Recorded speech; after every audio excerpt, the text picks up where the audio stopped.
maps, here they are. Well, 3 of them. That's everything that we always know. 7, that's a constant. It's 7 maps: ban, ban, pick, pick, ban, ban, and Decider. Ollie, take us through it, please. So we get Chalet removed straight away there from Oxygen. MIBR are going to remove the MIBR. Clubhouse, I think that Chalet's probably a good removal there. Oregon coming in through as the first pick. That's a map that Oxygen are very good at. It's no surprise to see them picking that through first. It's also a map that we could pose a few questions over toward MIBR for. They have played it, but it's not always a go-to. It certainly isn't a map that we think of when we think of MIBR, but Bank sort of is, or at least it was at the start of the stage demo. Well, I like that the Clubhouse ban's great from MIBR. It's not a good map for them by any stretch. We've seen how they played against Navi. Yeah, the Bank pick is a weird one because Bank didn't really make it into the LATAM Cup this year inside Stage 3. We were more used to seeing our Oregons, our Coastline, all a bit of Kafe, I think, was coming in, but Bank was the least played map. So it wasn't really a map that LATAM teams kind of adapted to. So to see MIBR pick that up, maybe they've got something hidden away. Maybe they've learned something, and like you said, they had something in the back. They were able to stay here after they finished their qualification, because reminder, qualifiers were done here in Sweden. So maybe they've had the time to scrim and test out Bank against European teams that themselves, I mean, they've played quite a bit of Bank either in CL or in EUL. Who knows? Always something on our mind. Kafe Dostoyevsky as our decider. Do we see this going to a map 3 given how strong we see OXG on Oregon? I'm not sure if it's given how strong we see OXG on Oregon, but I think given the context, you know, you mentioned their demo, OXG, they've been slow starters in that opening map. It can sometimes take them a little bit to get into it. It's a relatively early game, you know, it's the second half of the early games of the day. So there's maybe that to take into consideration as well. MIBR, they haven't played the cleanest Siege, and then, you know, maybe going to be lacking a bit of confidence with that sort of up and down trajectory that they seem to be on at the minute. Winning against Navi, losing against Team 1, it's pretty up in the air. Oxygen need to come into map 1 and hit the nail right on the head. They need to. They cannot allow MIBR to have that one map advantage, because we know what Brazilians can do, Ollie. They have momentum. You think about MIBR, they played that best of 5 against Black Dragons to get into this competition. MIBR is scary if they can start ramping up the rounds. So Oxygen, you need that organ. You need it. In that organization, we like to see Oxygen when they're really all up together, that discipline that we know that they can really show in the matchup, and they go up against MIBR. So gentlemen, thank you very much. We'll come back later and break things down, but we got another match to talk about in Group D. It's Navi DK. See you in a moment. My name is Nathan. I play for Natas Vincere, and I play the role of support. Before this year started, they made 2 changes, bringing in me and Secretly. Yeah, we've stayed together ever since. We brought more of a backbone to the team, I say, like supportive mindset. Because before they had players like Joe and Doki, obviously very aggressive entry kind of roles. So I think we just made the team more like a round, more like equal.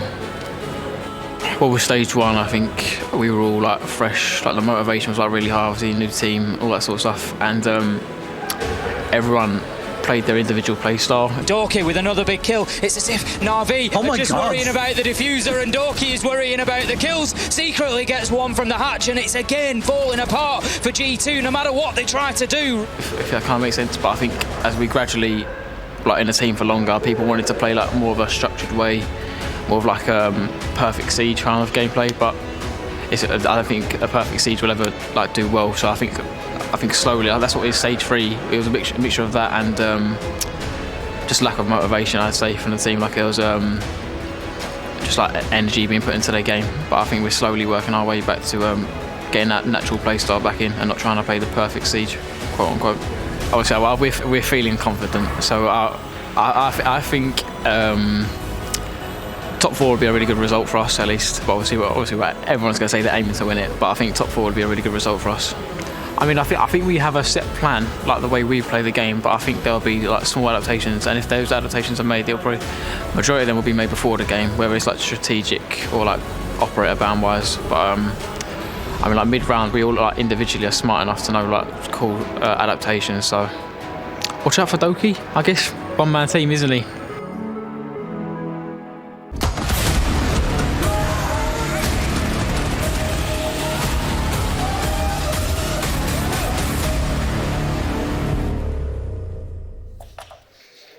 Welcome back to our command center, friends. It is time for the mesh to bring it over to you. That would be a great bar for us to have, by the way. The mesh bar. Drinks. You know what? I would serve cocktails. I'm into the fruity cocktails. What are you serving? I developed a little bit of a gin addiction over Christmas, so Okay. I'll be there with the I'm not a gin fan, so that's good. You can specialize. And are you a whiskey man? Bourbon and Japanese whiskey and gin. You like the really was a good expensive guess. stuff, don't you, Milosh? He's a man of fine taste. Hello, look at him. Expensive taste is something that you never want to have. Yeah. That is. It means every single penny you put on the side goes into buying mid-century modern furniture. But that's another question very for another specific. day. Yes, there we go. Let's talk about Welcome to the match. stylings. There we go. But let's talk about these tall drinks of water in here. It's Navi and DK. You know Navi. Dude, don't you? You might know. I know I a know. few of the guys on Navi. They're on the edge. It's 4 points for them, 3 for MIBR, and MIBR just getting ready to start the game against OSG. What should we expect? This is a tricky one for Navi to navigate because they've got a possibility that they go home today, and they've also got a possibility that they end up second coming out of the group. Yep. It's a real tricky one, and I think that's what Navi have shown us is it's been tricky for them to navigate through this group. They put in a really sour performance against OXG on day one, where I was hoping they would be really good, and they were just their stage 3 themselves, they were their Mexico selves.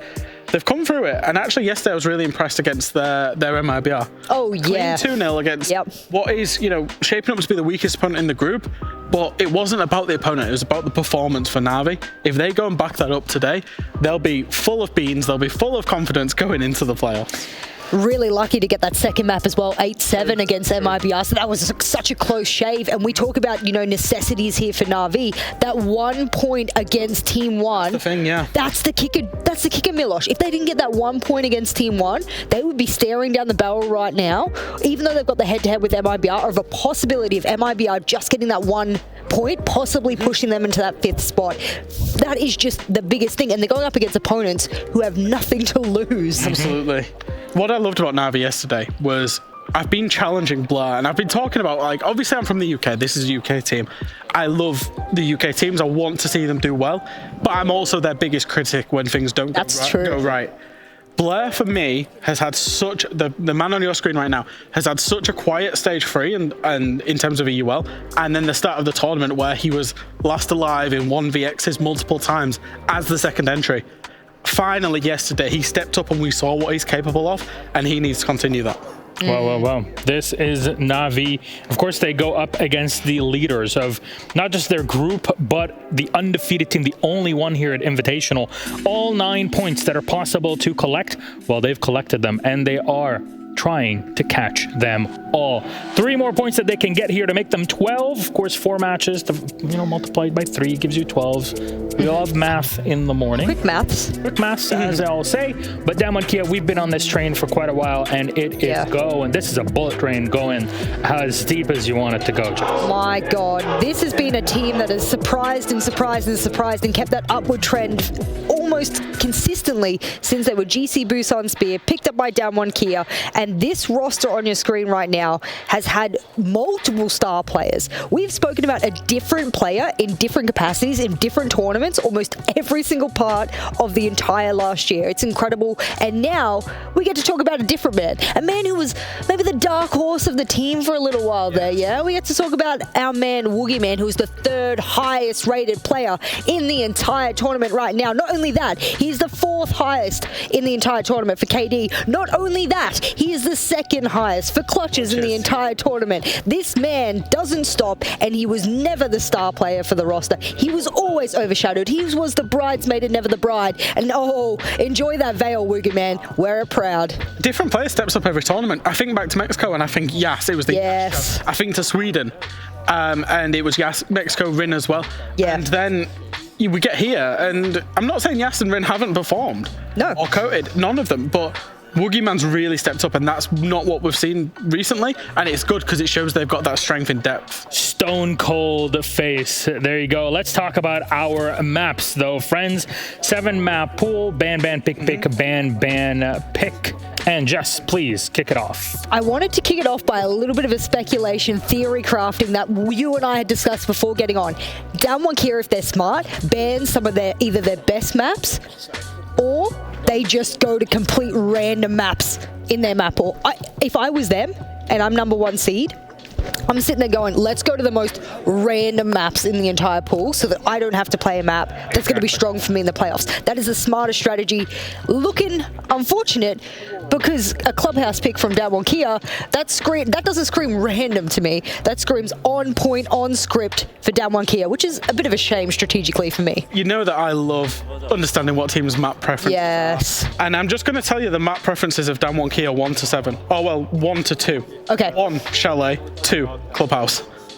These are their best maps, and the fact that they're putting them on show. Navi no slouches on Chalet, mind. Fine. You would have thought Navi are a very strong Chalet team themselves. Yes. However, they are picking in to Damwon Kia's. I would say Chalet, Clubhouse, Villa, 3 of Damwon Kia's. Actually, it's the 1, 2, 3. Yeah, it is literally the 1, 2, 3. It's the power trio.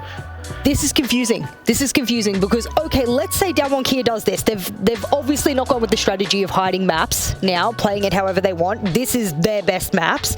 Do they just get in and pick like ranky compositions, run around, have a gun in front? Or does Damwon Kia truly want to win every single series, no matter the cost?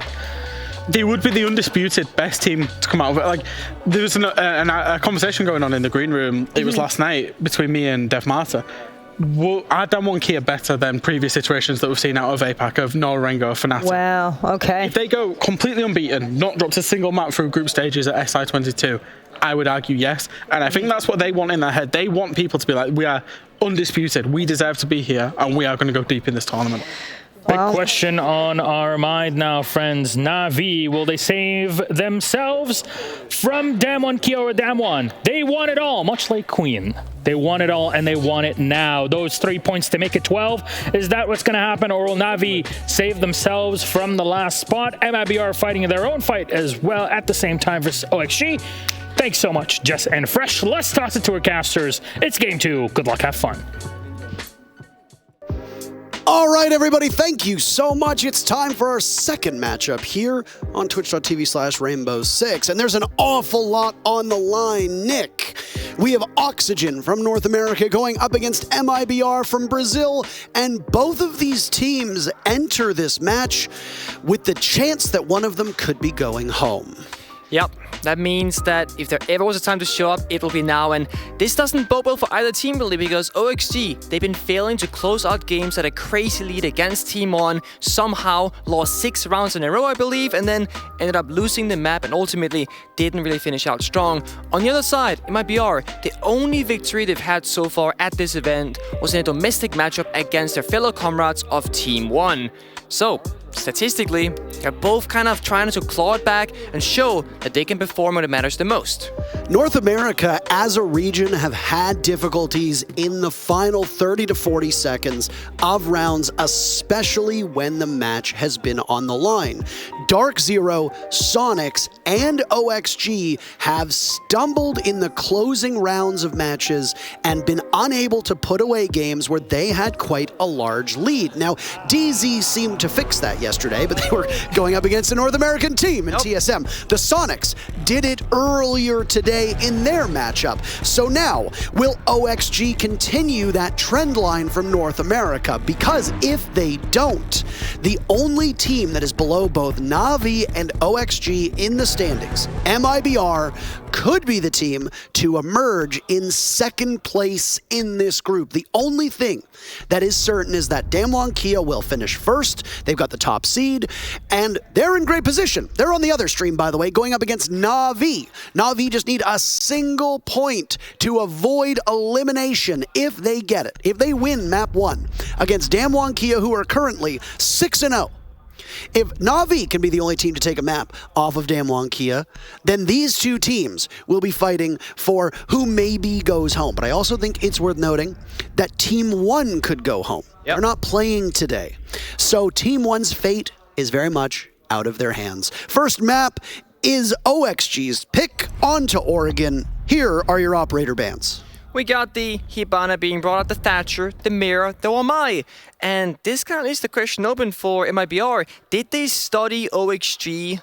How well? Because I know, you guys know at home as well, that OXG, they like to bring the Ying. This seems to be a North American pick, especially for these maps where it's hard to get into the bomb site. So if OXG at any moment starts to struggle, I reckon that pick will come on through. However, the Wamai, that's been a staple for almost every single team here. It just makes life a little bit easier once you're on that attacking side and, well, MIBR, they start on the defense. They're going to have a hard time in the beginning as they ramp up, but once that sideswap comes through, that Wamai band will start favoring them instead.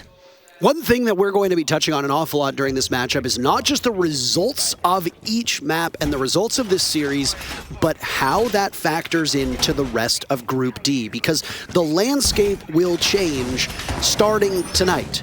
Yep. As of tomorrow, we have a day off, and then we're back at it with Stage 2 of the Six Invitational, where we will go down to 16 teams. There will be an upper bracket, there will be a lower bracket, and it will be do or die for the teams that finish in the bottom half of this bracket. So there's two things that I want to note before we get into live action. Number one, we usually tell you when there are spoilers inbound because we are going to need to consistently reference the other match that's happening on the secondary stream. We apologize in advance, but we're just going to be talking openly about what's going on over there because it has implications right here. Apologies for those of you that are looking to avoid spoilers. Number two, the landscape of this group is that heading into these matches, Na'Vi, Team 1 and OXG are all tied at 4 points. If things remain the same, if MIBR loses this matchup 0-2, then that's it. They go home. Nothing else can happen. MIBR either need a win or they need 1 point to tie them with some of these other teams. Because right now, sitting at 4 points in a three-way tie is Team 1, OXG, and Na'Vi. Yep. So that really means the stakes are high, and if you're Team 1, it's going to feel the worst because, as you mentioned, Parker, they do not have any more games to play. Their fate is entirely up into the hands of the teams that are here on your screen. Mind you, at twitch.tv/Rainbow6Bravo, there will be the other match between Damwon Kia and Na'Vi. Put up both on your screen right now. That way, no spoilers will happen. You'll have information live on both. Meanwhile, Philippox and MIBR, they're starting out to try and lurk around, see if they can find some members of OXG, but they're all 5 super compact on that big tower side, playing nicely structured together. Speaking of Philippox, he's the only player on MIBR who enters this matchup having never gone negative, even when MIBR have lost. Philippox has still maintained a positive KD and positive rating. Ditto for OXG's Laxing and Yaga. So these teams, though not being world beaters and still having losses, they enter with these particular players carrying a lot of the weight. That is something that we will also be referring to because if one of these players, like for example, Vertical, who is not a player who's always gone positive, but he is the first one to die in this matchup. We need to talk about that, and we need to talk about if somebody's not pulling their weight. This is a bottom floor defense for MIBR. Oxygen are pressuring from over on blue side, and they've already lost one of their players in the hands of Vertical. Not just that, but those nades, they aren't getting deep enough inside of blue, and sure, they've cleared out a bit of the utility. I imagine there was a Banshee on that blue wall, but False's position is so important. I don't think he has any protection left. I don't see any ADSs. That means one nade is all they need, and there it is. The follow-up comes through, but it's only Yaga. There is no second player. There is no trade. That means defenders, they keep control of elbow, and those toxic babes will stop the push from OXG. Now look it, playing under the staircase of Harry Potter, but Redot somehow finds himself inside a meeting. The flank gets denied from Kino, but they'll continue on 2 versus 4 with 35 seconds left. Foxy has to make a move. He has to be the first opening player, otherwise Luca will find it instead. But no, the punishment comes out. Foxy, he wants more, but him and Kino has to get together because there is one more gun from the side of MIBR. They have the numbers advantage, but not for long, or actually, they'll extend it rather, and now that leaves Foxy in a complete helpless situation. There's a shotgun close right, and that should be an easy job for False. He finishes up. MIBR, they get the first round.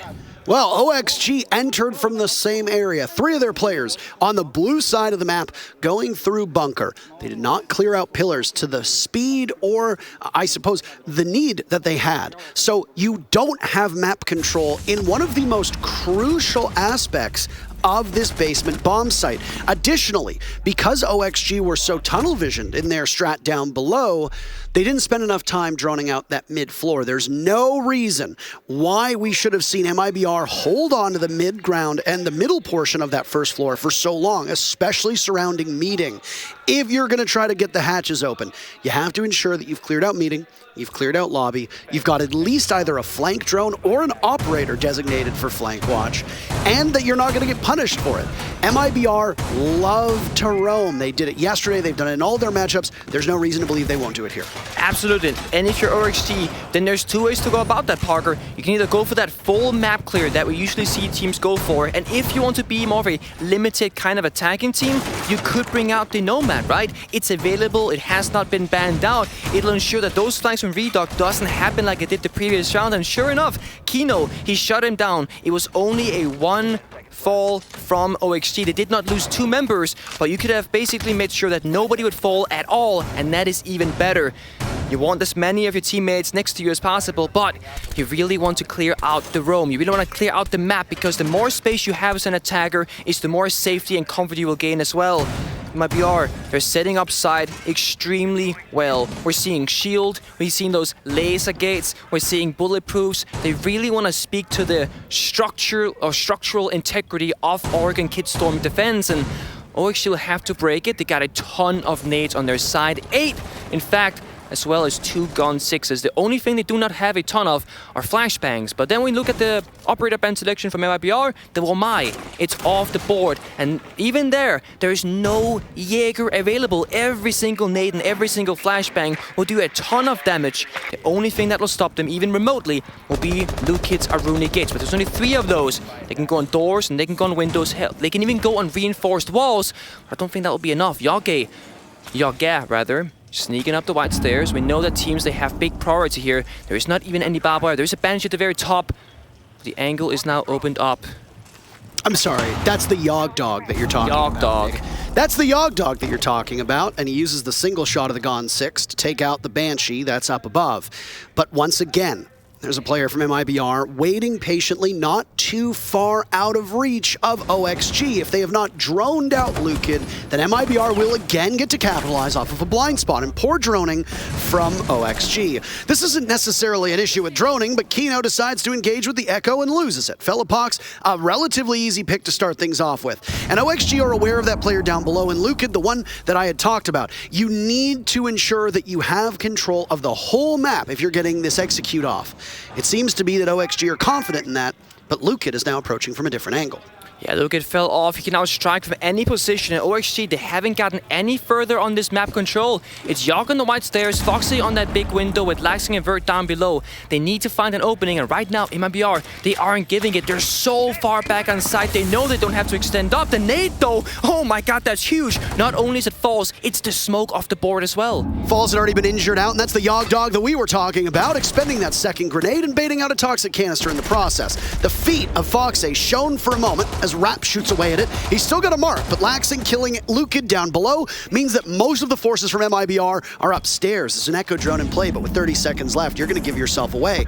Wait for the timer to go down. The Echo will give its position off. The Yokai likely swatted away. Rayduck taking action into his own hands. Nitro Cell connects. Down goes Foxy. Diffuser surrendered. Into the Lion's Den. Rayduck firing away. Yaga down. It's Felipox in a 1v3. A pickup from the Finka, leaving the Echo to swing away. Nice shot on the Laxing. Diffuser in the hands of Yaga.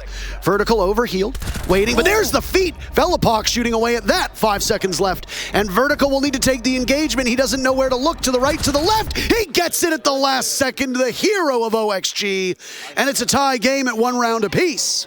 Vert making good work of those corners, made sure to take left, and right a 4th time, and that pays off in his favor, because that's exactly where the last defender of MIBR was hiding. You got a question there, could he have ran away? Should he have stayed in that corner? It's those 50-50 decisions, but ultimately, it was Redox C4 that allowed MIBR the space to come back in this round. Felipox, nice prone here, takes out Yog on the plant. That's something I haven't seen much of. Very well done for him. The Echo drones are those Yokai drones as well, doing good work, slowing slowing down OXG.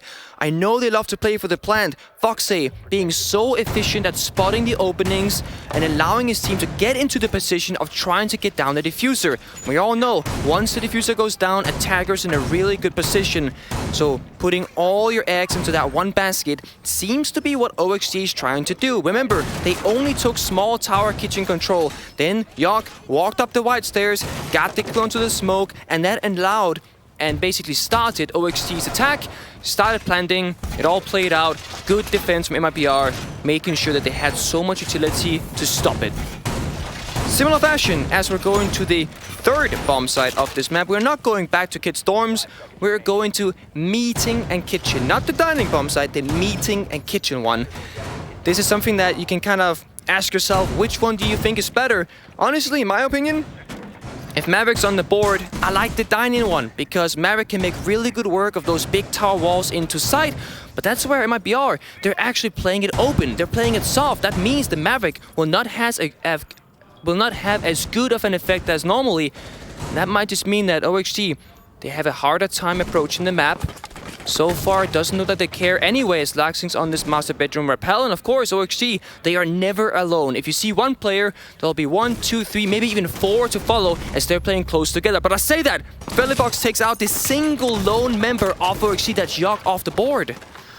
Say goodbye to the Finca. No adrenal surges available, and those nades are down as well. But we are very much in a frag grenade meta. The only secondary gadgets being brought by OXG are 4 sets of nades and those 3 flashbangs in the hands of Kino. So you don't just have insurance policy, you have an entire insurance company at this point. As Yaga doesn't need them, Vertical, Foxy, and Laxing will have access to them. Depth charges, as they have been referred to, with the amount of grenades that are killing people from below. And there will be some players from MIBR upstairs. This is a Meeting and Kitchen defense from MIBR. They did not want to go back to dorms, even though they were unsuccessful. The bomb site being unlocked means let's go somewhere different. Wall in the kitchen already opened up. Mess hall / cafeteria in control of OXG. They got plenty of time as we're at the halfway mark of the round. Absolutely. OXG now, again, every single member is on the same side of the map. There's a clear line that we can draw of what control is whose. And MIBR, they got the most of it. They have the verticality. That's all they need to shut OXG down. There's no way they can get into the bomb site. And even if they do, there's nowhere they can plant. Nowhere is safe. Lukid trying to get cheeky on this door. It's barricaded. And that kind of saves OXG from the flank that Lukid has been so good at trying to find. Falls inside of server. Doesn't have a whole ton of health, but he has enough. He has a shotgun, of course. He has those toxic babes. It sounded like a platoon of drones was heading in Fall's direction. If things get a little bit too hot and heavy, he can drop down the hatch, and he's positioned in such a way. 2 grenades get baited out, but he's in the opposite side of the door. If he swings onto that doorway, he can quite easily tear through them with the shotgun, and he saw the leg of the thermite for a second. There you go. Kino plays that incorrectly. And a nice swing from Falls, but a follow-up. And it's martyrdom from Vertical, rather, to take out Falls. Rayduct is gone, too. OXG have blown this wide open, but they still sit at a 3v3. Only 30 seconds left in the round. And control of kitchen, as we talked about there. All of these grenades have been used. All 6 of them now in use. Vertical, 2 kills to his name. They flushed out Falls as well. Lukid waiting for the push through security. It's an easy tag on the Laxing, and he breaks forward. Diffuser in hand of Foxy going down quite well, and it's in the post plant, as OXG will maneuver their way out of the bomb site. Raps on the hunt. Just inches away from that diffuser. But OXG have vacated the premises, Nick. They are as far back as you can go. As Raps is taken out of action by Vertical, it's Lukid in a 1v2. Half of the diffuser down now, and Lukid is on quite literally 1 HP. He has no idea where they are, and with the wherewithal that he has, and the ability that he has to ensure he doesn't get hit by a single bullet. Still here, still waiting, dawdling, twisting, turning.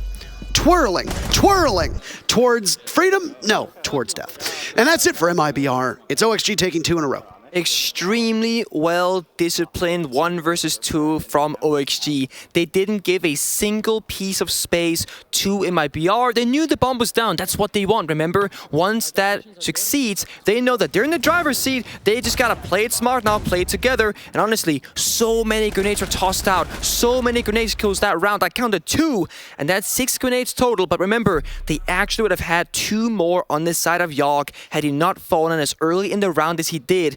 when you're playing up against 8 grenades, with the Might being banned, you can almost say that OXG is taking advantage of that fact. And we spoke about the Nomad earlier for these limited takes. It makes really good sense. And now that we're back in the basement, which I think OXG expected as that bomb site has opened back up, this is a really good idea. You can now do the same similar approach if you want to as the last time around, going big tower, going blue, and those air jabs will ensure that nobody from MIBR will be able to flank you, or at the very least will make it a little bit more difficult and buy you more time and comfortability.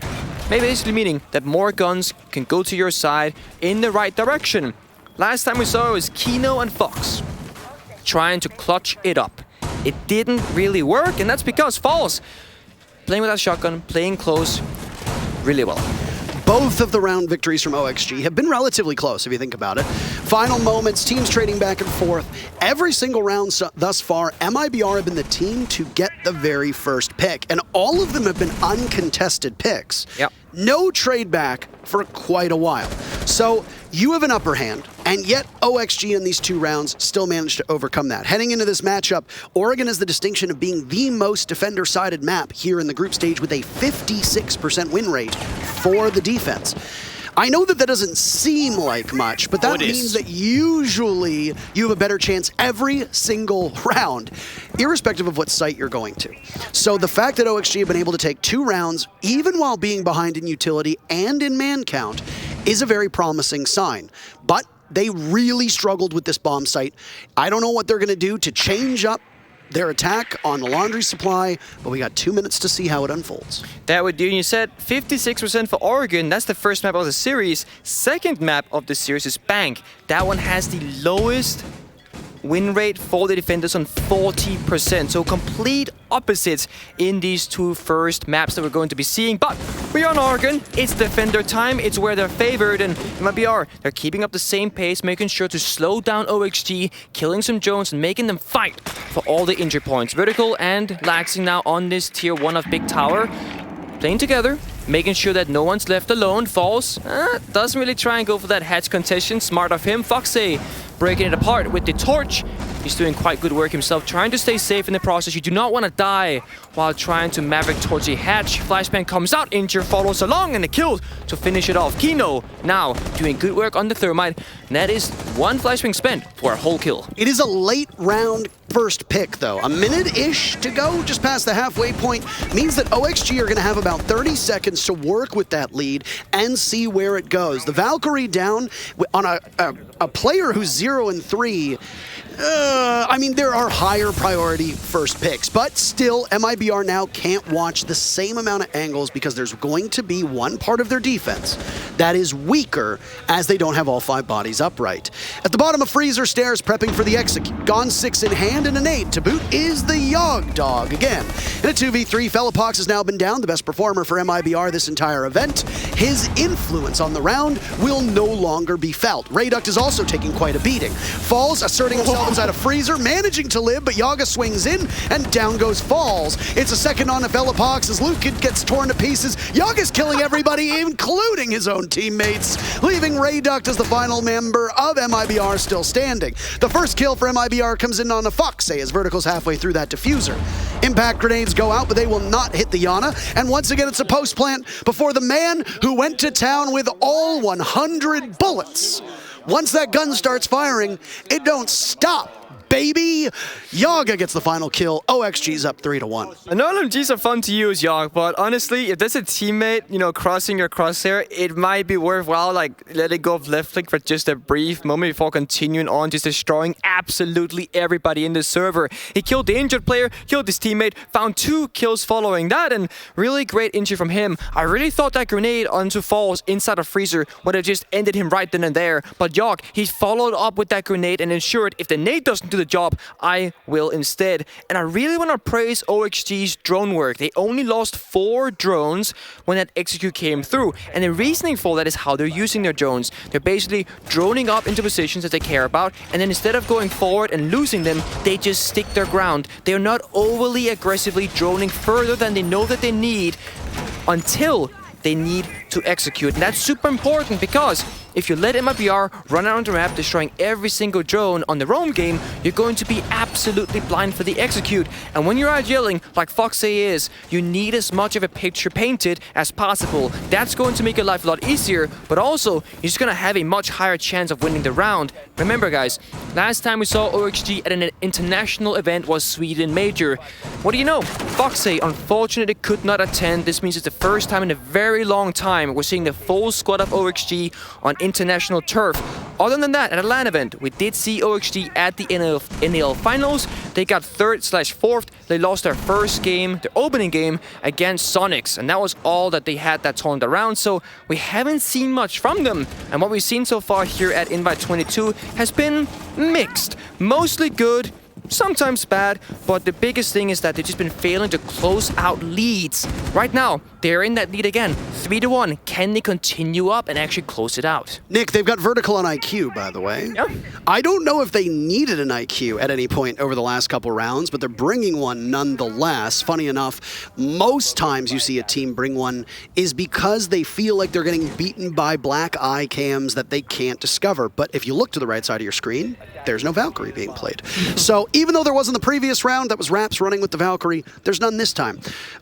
Immediately, vertical is on that gadget that IQ has, the scanner, so you can see exactly where all the gadgets are. You're gonna paint the picture here if you're vertical, right? You can try and map out where are the strength of MIBR, ADSs, Banshees, etc. And more importantly, where are the Kite Claws? Can we grenade them? Do we have to Maverick our way through the hatch? And that, again, when you're Foxy, when you're IGLing, this is really good information to have.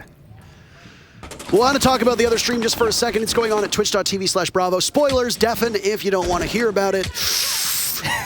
Damwon Key are up 4-0. All right, there we go. So, we're back in the action here for everybody watching. This is, apparently the match on the other stream is going quite fast. All of the games today are going quite quick, Nick, as is this round. Deceptively fast. Only 2 more attempts at defense for MIBR on a map where the defenders have a 56% win rate. Here at the Six Invitational, the fact that MIBR have only picked up a single round, and because Oxygen has 3 rounds, means that MIBR cannot win this first half. That is very bad. Yeah, and honestly, I respect the fact that MIBR is going back to basement. They recognize that, oh my god, the double air jab. Not one, make that 2, and now you're stuck inside of green hallway. In fact, you're stuck in the grave. Reed once again tries to go that same flank, but the Nomad really punishes it.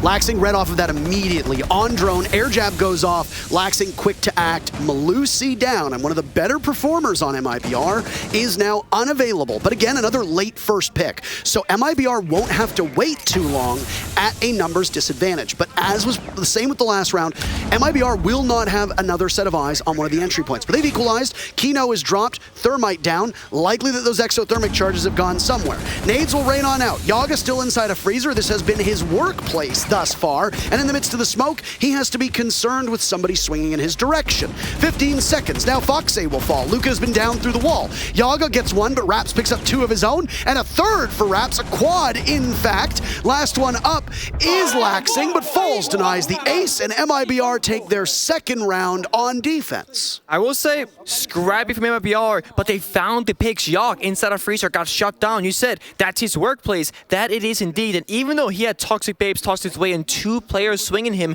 he still traded 1 for 1. Yogg really doing a ton of damage onto MIBR, but it wasn't enough. Rap said, hey, watch me, this is my turn now. 4K, as we've seen so many times throughout the last 2 or 3 playdays of Invite group stage, but the ace does not unfortunately come out. He tried to go for the wallbang onto pillars, and Foxy, he almost ate the bullet, but it was oh so close, but not quite close enough. Phillybox 6ing onto Echo again. That's going to signify we're going back to Kid Storms, because that's where this particular operator came in extremely handy from the setup in MIBR. And yes, if you guys recall, OXG did end up winning the round. It was Vertical and Phillybox in that 1 versus 1. Vertical checking each and every corner, found him with 2 seconds to spare, and thus OXG found the first round of this matchup. Then they took the following 2. That means now we're tied up, or almost tied up rather. We're 3-2 in side swap. On this later half of the rounds, OXG have started to find the opening kills. Didn't work for them in the last round though. So you gotta wonder, how can you start closing it out? The 3 most commonly banned operators that we see on Oregon are Miro, Wamai, and Valkyrie. Kaid is up there as well. Nothing about these bans are strange enough to suspect that we have an attacker-favored Oregon. No. Again, that means Oxygen are overperforming the win rate of attackers. When the side swaps, given what we know from the bans and the way that this map plays out, that greatly benefits OXG. So for MIBR, your win condition is rack up the rounds on defense. When you go to attack, try to secure an early round, break the timeout from OXG, burn it out, flush it out, and then hope that if you can't win outright, go to overtime with 2-4-2 side swaps. Now MIBR, you don't have a win condition at the moment. You have a draw condition. That's win this final and fateful defense, go to the next half, and hope that OXG doesn't perform better than you did on defense, because if so, that puts the likelihood of OXG winning up significantly higher.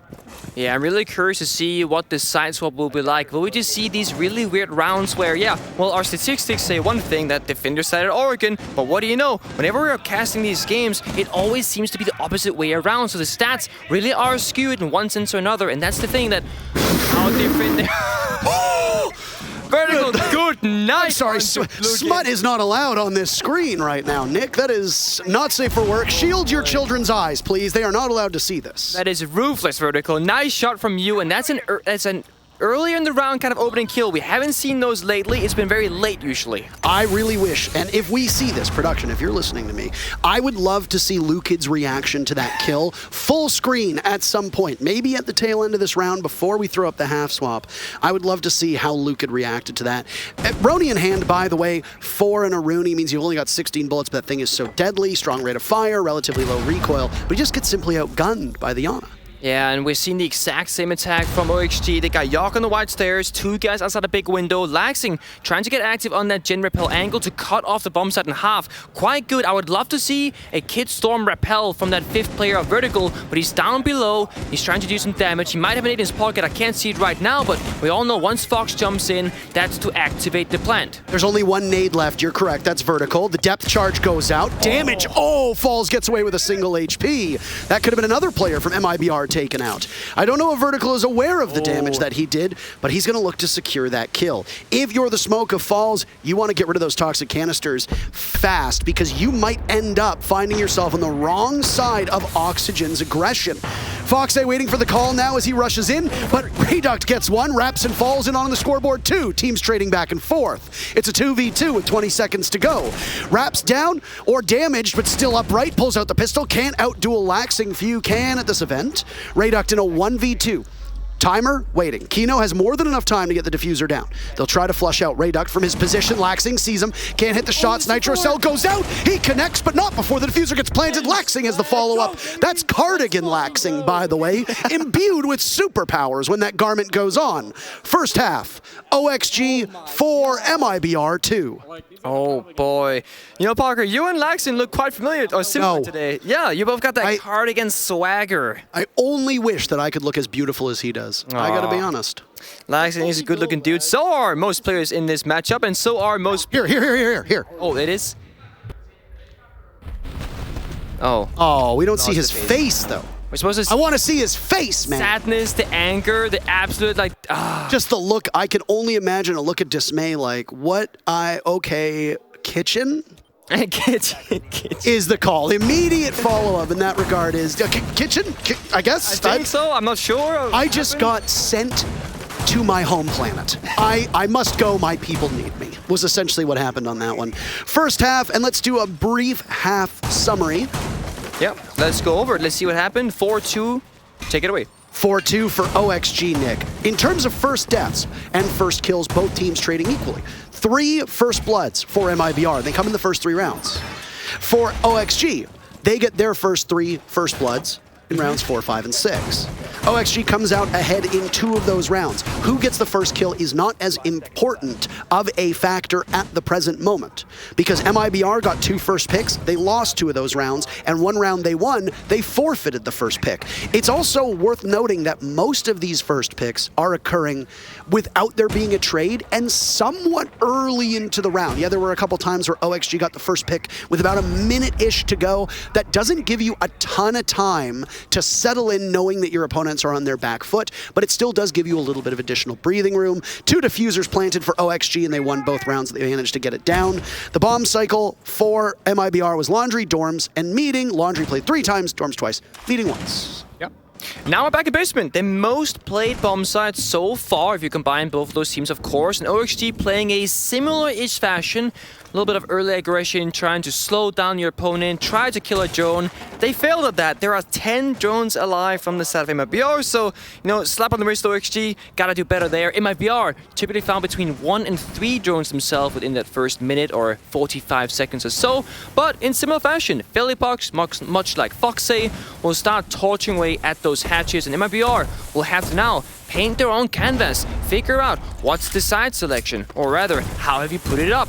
And now the most important operator to keep in mind here is Falls on that Capital. That's going to be a side breaker or an execute enabler, if you will. The fire arrows, the smoke arrows, etc. really can set your team up for success, because all those hard to clear corners or hard to clear areas, lines of sight, etc. Falls on the Capital can single-handedly eliminate all of those equations. Absolutely. Not running the LMG, by the way. A bit strange to see a Capital with the Para in hand. The way that the meta is settled in is that most teams like to bring out those LMGs. Zofia, Finka, Capital. That's the loadout that you want. This is a very quick execute from MIBR. Over a minute to go, taking up space at the bottom of Laundry Stairs. They're in. And Phillypox will be the one to hunt, but he's blunted at the shotgun by Laxing. Fox Falls teams at even. Falls now next one up. Damage being done to Vertical. And again, they'll trade back. MIBR trailing, but they get one back on the Laxing with Falls again on a single HP. He knows this well from what he was on Smoke in the previous round, and he's fragging out no matter what. You can still hold a gun if you got 1 HP. Deep in the middle of the bomb site, but swung by Yaga. 1 in Freezer and 1 dropping from E-Box. Yaga's attention over in one direction, while his teammate of Kino is in the other. The 2 youngest players from OXG rebuffing this advance from MIBR. It was a smart move to go for the throat, but ultimately they miss, fly past their opponent, and collide with the wall. 5-2 for OXG now as they take their very first round on defense. Kino's choice of Ella that round really worked inside of OXG, because when there was a 2 vs 2 enabled, a member of MIBR dropped the electric hatch onto side, the Ella mine, the Grist mod, it popped off, basically allowing OXG to know somebody was on the side. They played it smart, they played it slow, and somehow Falls found that drop shot hipfire kill onto Laxing, found another onto Vertical, did so much work, and he played the most important operator of the round on the Capital, allowing the execute. You mentioned a minute left on the clock when MIBR, they hit that red go button. You can argue, should they have taken a second longer? Honestly, I don't think it would have made much of a difference. They saw the opening, they knew that the players from OXG were perhaps a little bit far off the bomb site, and they got the entry. That's the most difficult part of basement attack, is that first 1 or 2 kills. And when we saw OXG, for example, attack on Kid Storms, as we're watching right now, they did a really good job rotating. Vertical went to the roof, went to the attic window, jumped in, took out the echo, and then it was a standstill. We waited. Laxing then rotated to that same attic window, jumped in and followed up. So when you're playing the map dynamically like that, that's how you're going to have the most success. MIBR, they did a good job, but most of their players came from the same direction on that beginning. It's a very late hatch drop from the meeting hatch. And really, you didn't really have much of a numbers advantage because you're so isolated. The other thing worth noting there, as MIBR brings the Brazilian operator of Capital yet again, is that the defender ban from MIBR was against Wamai. Now, the thing is, the big difference between Wamai and Jaeger is that there are certain gadgets that the ADS of Jaeger cannot stop. One of them happens to be the arrows of Capital. So you can very easily abuse the fact that a fire arrow and a smoke arrow are going to sail through unimpeded, and you're going to get a lot of value out of that. Look to MIBR and whether they run this operator multiple times. Capital was a key part of that rush strat on the previous round. It didn't work, but you can see it working in the future. Poor Foxy. I think he went for a spawn pick or a Val came outside that satellite window, got injured, had to almost bleed out, but eventually Reduct, he got the kill. That's the opening pick for this side of MIBR, and that's rough. Playing a very, very early round opening kill. That's a hard 4 versus 5 on Kid Storms, because you genuinely want as many weapons as possible, because there's only very few injury points for your attackers. And when you got Capital on this side of MIBR, that's going to make the defense even more difficult. Floor is being bought as well. The Re-Terror drones can do so much damage, clear out every single shield, and when there is no mute on the board, they can just roam completely free on the bomb site. I like what MIBR is trying. We're watching an Oregon without a hard breacher. The only hard breach coming in the hands of those can openers that we just saw get applied to the wall inside of Master Closet. It goes into the adjoining part of the map where you can get a diffuser planted down. That's the games portion. Default plant spot is next to that food Value. Rotero drone's still going out. We said this yesterday in the broadcast. They do a deceptive amount of damage and have a large explosive radius and can tear through most gadgetry that they tend to find. Yeah, the only thing to stop the plant here is 1 C4 from Laxing and 3 Toxic Base from Kino. Good job holding on to those boys, because had you spent them earlier, I really don't think you had any chance whatsoever. And now at the very least, you got something going for you. But we spoke about round dynamic play and rotating accordingly. In MIBR, they have sent the player to that big window. It's Felipox on the finger. And that means MIBR will be striking from 2 angles at once. It'll be Trophy Door, the breach inside of Closet, and big window. Kino still has all 3 toxic canisters with 40 seconds to go. Make that 2. First canister goes out by the big window. And now from below, it's Yaga to engage with Lukin, losing the gunfight, though. That is a bad position for OXG. They've now given up control of White Stairs. Nitro Cell from Laxing is good. Falls didn't really have anything going for him. He dies. A grenade goes out on the Kino. 20 seconds left. Vertical and Laxing are the 2 to hold down the fort. It can be hard to pressure this bomb site when you don't have control. Adrenal Surge comes out as well for MIBR. Rayduck lines up, Vertical takes him down, greets him willingly, Laxing the next one in the line of fire. Vertical swung on and Raps collects the final kill. MIBR get that first pick on the Fox A. The entire round, OXG is down a body, and MIBR make a systematic clear of that first floor and then wipe out the bomb site to pick up their first attack. Really good flood from MIBR, recognizing Laxing was in fact on that armory stairs flank from lobby. That meant the only player inside the bomb site was Vertical, and once he took down the floors, who was trying to plant, they recognized there is no one there to help him. He only has so many bullets to go, and you see here, Vertical practically ran out with that pre-fire onto White Stairs. They flooded him to with 3 players, took him down. Laxing, last man standing on the flank with very low HP, no C4 in hand, can't get the job done. And now, we'll be going through that same similar rotation. Basement, dorms, meeting. Both teams doing the same kind of dance. 5-3 is the scoreline, and OXG, they're looking for another defensive win because they've won 1 and they have lost 1. Opening kills, really good job from MIBR. They have actually found them both times now on their attack inside, and that's exactly what you need to get going for you to increase your odds of winning. Remember, 56% defensive win rate, that is the name of the game.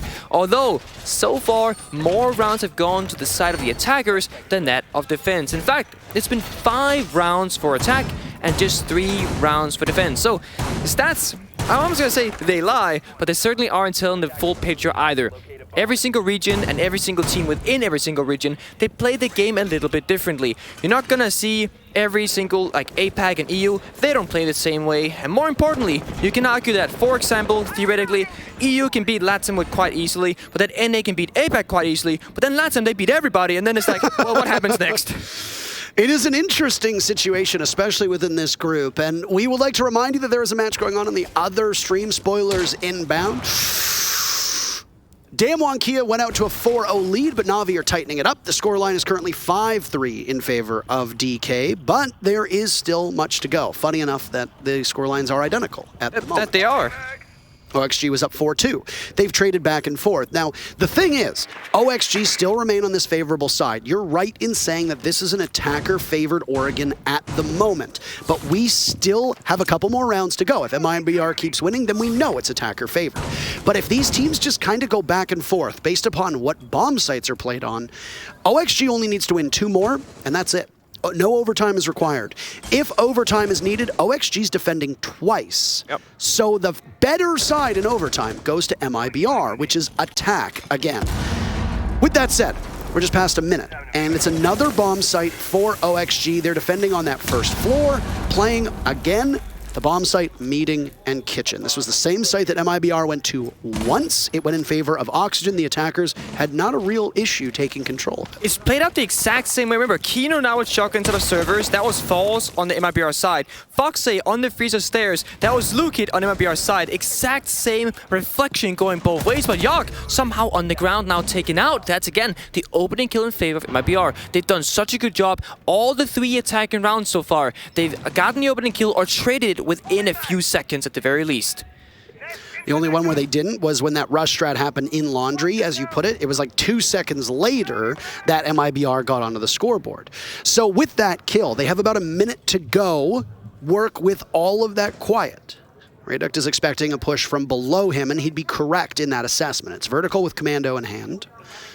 Ozzy not moving an inch. Look at this. Look at the standoff. We've seen this before, actually. This exact scenario. We have indeed seen this standoff. Vertical at 9 and 5, he is definitely feeling himself. The thing is that because MIBR have an advantage in numbers, Rayduct can stay there indefinitely if he's not a part of the execute. You can commit one player to flank watch as it disproportionately hurts OXG, and a kill is going to hurt them even more. Vertical doesn't need to wait too much longer. He's sent to the afterlife by MIBR. Falls in the middle of the bomb site in kitchen, getting the diffuser down, no problem at all. Rayduct a 3rd kill with Lukid as well. And how about a flawless one from Brazil?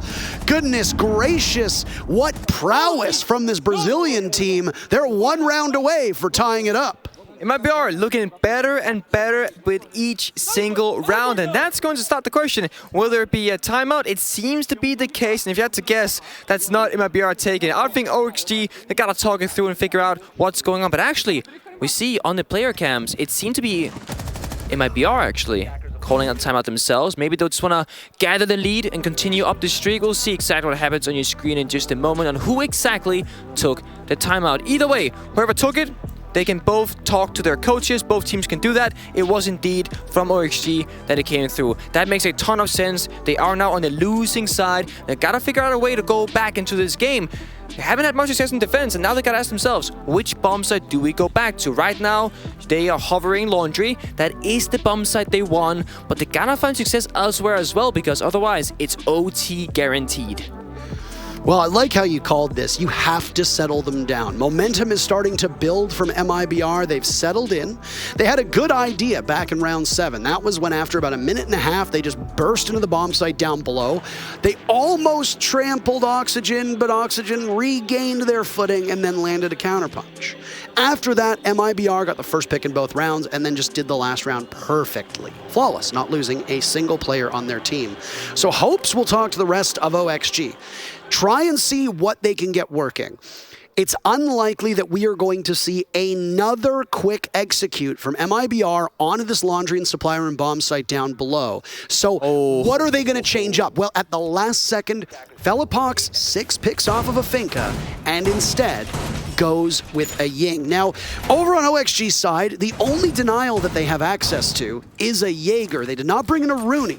So if you need something to break those laser gates, you don't need to use Candelas, and you don't need to use other utility to clear the way. As long as you can burn out the 3 ADSs, you have that 10-second window to toss out Candelas, do maximum damage, and potentially have a set of smokes. Felipox is bringing the smokes, so this looks as good as can be for MIBR. Yeah, remember guys, the opposing team does not see the 6 pick. You show all 5 characters, then you get a 1 6 pick. That means you can change one of those 5 operators that you've shown into something else that is hidden. Felipox 6 pick the Ying. OXG, they have no idea what's coming until either the gadget comes out or they hear the weaponry, or of course, if they somehow find the Ying in a gunfight. And that means if OXG knew the Ying was on the board, you would heavily argue they should all be roaming, try and contest MIBR in the early game, try and even kill some of the members of MIBR in the early game because they're playing heavily for the execute. You can argue if MIBR gets the bomb site, 5 versus 5 with a minute left, they have a guaranteed round. Both the Capitao and the Ying, they are so strong at just destroying the bomb site, but they're both very weak at clearing out the early roam. And OXG, they're not contesting it. They're all basically down on site, not even playing aggressive on those staircases. So MIBR, as long as they can get in safely and set up the execute, they're looking really, really good.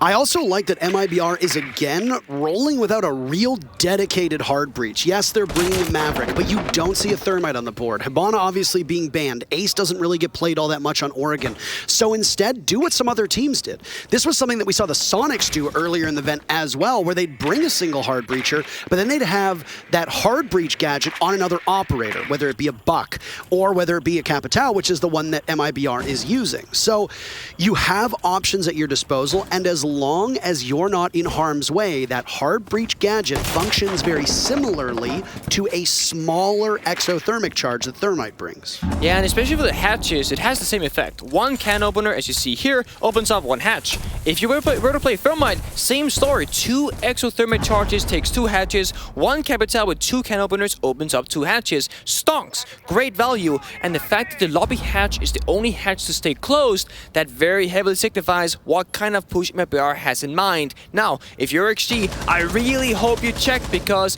you need every single man you can this round, because, well, you got the Candelas, you got the fire, you can't see, and you will burn.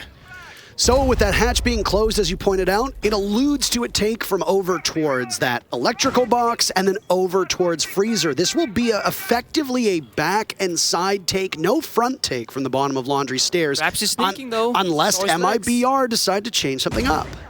You see here, oh, we don't see it, execute comes out. There goes the Candelas, and in goes Felipox, but he's immediately gone. Vertical punishing him. Yaga down now too, as Falls is inside a freezer. Nobody makes that call. 2 kills from MIBR, 3 make it, as OXG now trail in numbers. 30 seconds still to go. The ensuing bout goes heavily in favor of the Brazilian team. Diffuser in the hands of Falls. That means what the execute does finally transpire.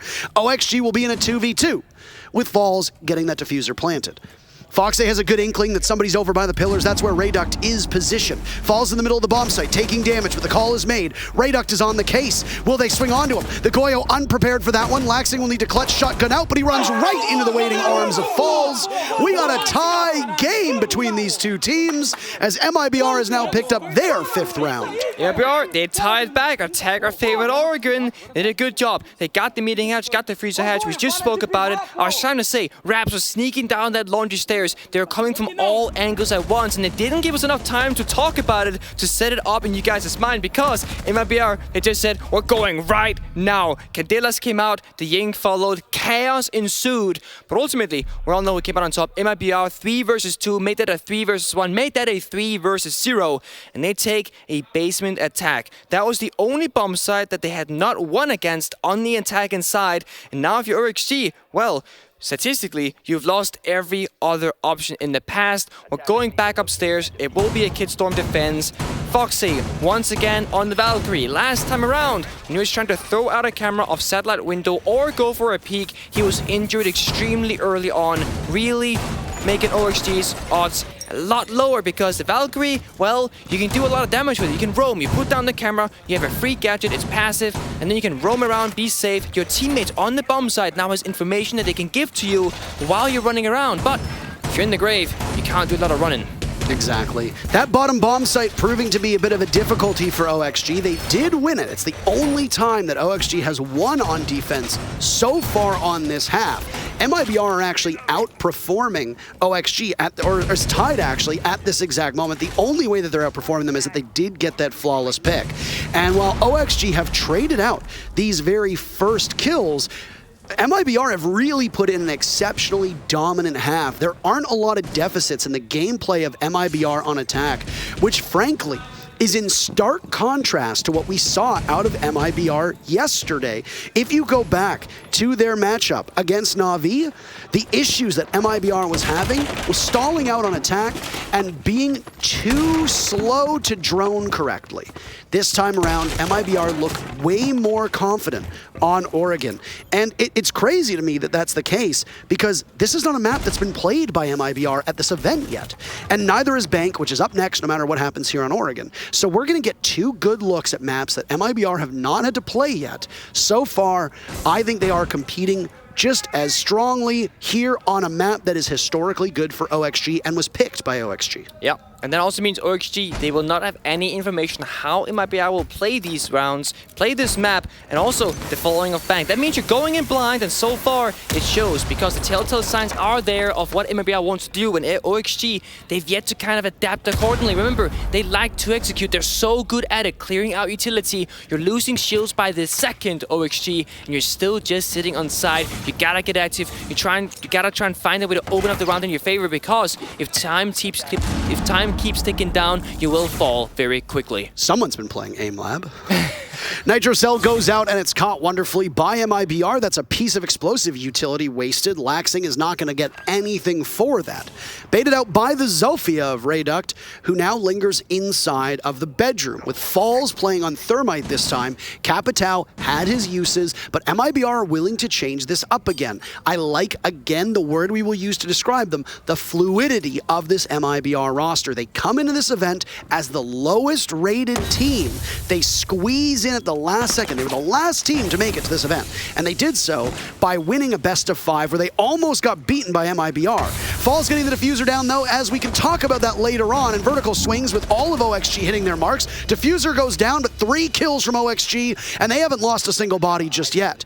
Lukid and Velapox now scrambling in the post plant. They have tons of spam pings and grenades to boot, but they won't be able to do anything. A flawless round from MIBR in round 10, answered by a flawless round by OXG, and it's match point OXG. That looked so odd. MIBR, they tossed up the smokes, they managed to get into default plant position. OXG, they found 3 kills before that bomb was planted. And that means in a 2 versus 5, you don't have a very good post plant. Neither members were in a position to really even see diffuser. You had a nade down below, but that's it. Foxy, he read the situation, walked down the wide stairs, and made sure that verticality will not be a problem. That's the second defensive round 1 from OXG. They're going back down to basement. They have a 50-50 chance so far on the numbers because they won it the first time and they lost it the second time. And MIBR, they want to get back into those execution-based operators off the Capitao. They say the Thermite had a purpose. It was just for Kidstorm. We wanted that breach to be very wide open. For basement, we don't need the walls. We just need the hatches. So we'll see how they choose to go about it this time around. OXG, they should now know with the sample size of 2 rounds how to try and break MIBR. Bomb site rotation for these teams in terms of numbers now identical. We'll go into overtime if MIBR prevail in this round. But as MIBR did on attack, Oxygen now defending Laundry 3 times, Dorms upstairs twice, meeting once. That mess hall kitchen bomb site has not been shown at all. Could it be a pocket pick in overtime? Well, we got to get there first. The one thing I will say is that if you are following MIBR, they could have very easily called a timeout going into this 12th and crucial round. But with the way that OXG have played on these other bomb sites, you don't necessarily have confidence that OXG is going to repeat the success they just had on Dorms. So you take a big gamble, and if you need to, your parachute, aka the timeout, is reserved for overtime. Again, if we go to OT, MIBR has the quote-unquote better side of attack twice. OXG will defend twice, and with the way this map has shaped up, the attackers have a distinct advantage that benefits MIBR. Yeah, and remember, yes, OXG, they won the last round, but before that, it was MIBR with 3 in a row, so arguably, momentum still in that Brazilian favor, and they gotta work their way through it now. We see early aggression from Kino and Foxy playing together, making sure that if MIBR really wants the staircase, they need to fight for it. It also means we can try and kill some drones, but top right, you see a drone counter, only 1 drone has been shot. This has been a issue for both sides, where the defenders, they just aren't getting out on the map, and they're allowing the attackers so much information. Really, it's going to make your life harder. Now, you gotta try and figure out where will MIBR strike from. They're gonna keep making you guess because they haven't opened up both hatches yet. In fact, actually, they're going for all 3. We got the can opener on Lobby and Freezer, and we got the Maverick on the meeting. So now if you're OXG, you're like, well, what are we gonna do now? It's everywhere. We need to now guess 50-50. Will it be a frontside take or a backside take? Remember, last time this attack came through, they came from everywhere. 2 things right now that I'm thinking. Number 1, even though OXG OXG knew where the execute was coming from on the last take by MIBR. It didn't matter because they still lost the round. But this time, the question I have is this MIBR putting more bodies in different places? Because MIBR might be weakening themselves if they're too spread out. Maybe they're spreading themselves too thin. Do have two players outside blue construction. That's where Reduct is on the floors. That's a key operator. It's the easiest way to clear out elbow position, something that every single defending team loves to play. Typically also where smoke will be as well. Now they're going to walk on in. No shot there. Foxy found the opening kill. That's going to bode very well. A second to follow too. That falls off the board and the Capitao. That's two big picks for Foxy right when they need him the most, and all the dominoes falling for MIBR. It doesn't look good. Raps in a hopeless situation in a 1v3. He's got plenty of time to work with, but the moment he fires even a single bullet, they're going to know where he's coming from. Whether it's the bomb chassis or inside a freezer, Raps is deep in the middle of the bomb site, and there's no way out. He's a sledge, but the walls can still collapse in on him. Waiting, twisting, the diffuser within reach, he picks it up. There we go. Now he picks it up and will go for the plant, trying to bait out the players from OXG. He's popping up, and Vertical says it's like a game of whack-a-mole. You come up, I swing the hammer, you go back down. MIBR had momentum, but at the last second, it's a valiant effort from OXG to pick up two crucial rounds, and they survive a scare, taking their own map by a score of 7-5. And remember, if you're an OXG fan, guys, they finished off the map. They actually did. They closed it out. This is like the one weakness OXG has. Seemingly, they have figured it out. But, as we said earlier, MIBR, they haven't shown the organ. They have not shown the bank. So that means you're going in blind on the next map. And this was your map pick for OXG. It was extremely close, 7-5. Flawless round on both sides. Now we're going to MIBR's pick, and OXG will really have to show if they have what it takes. Otherwise, we're going all the way to a third map, which would be Kafe.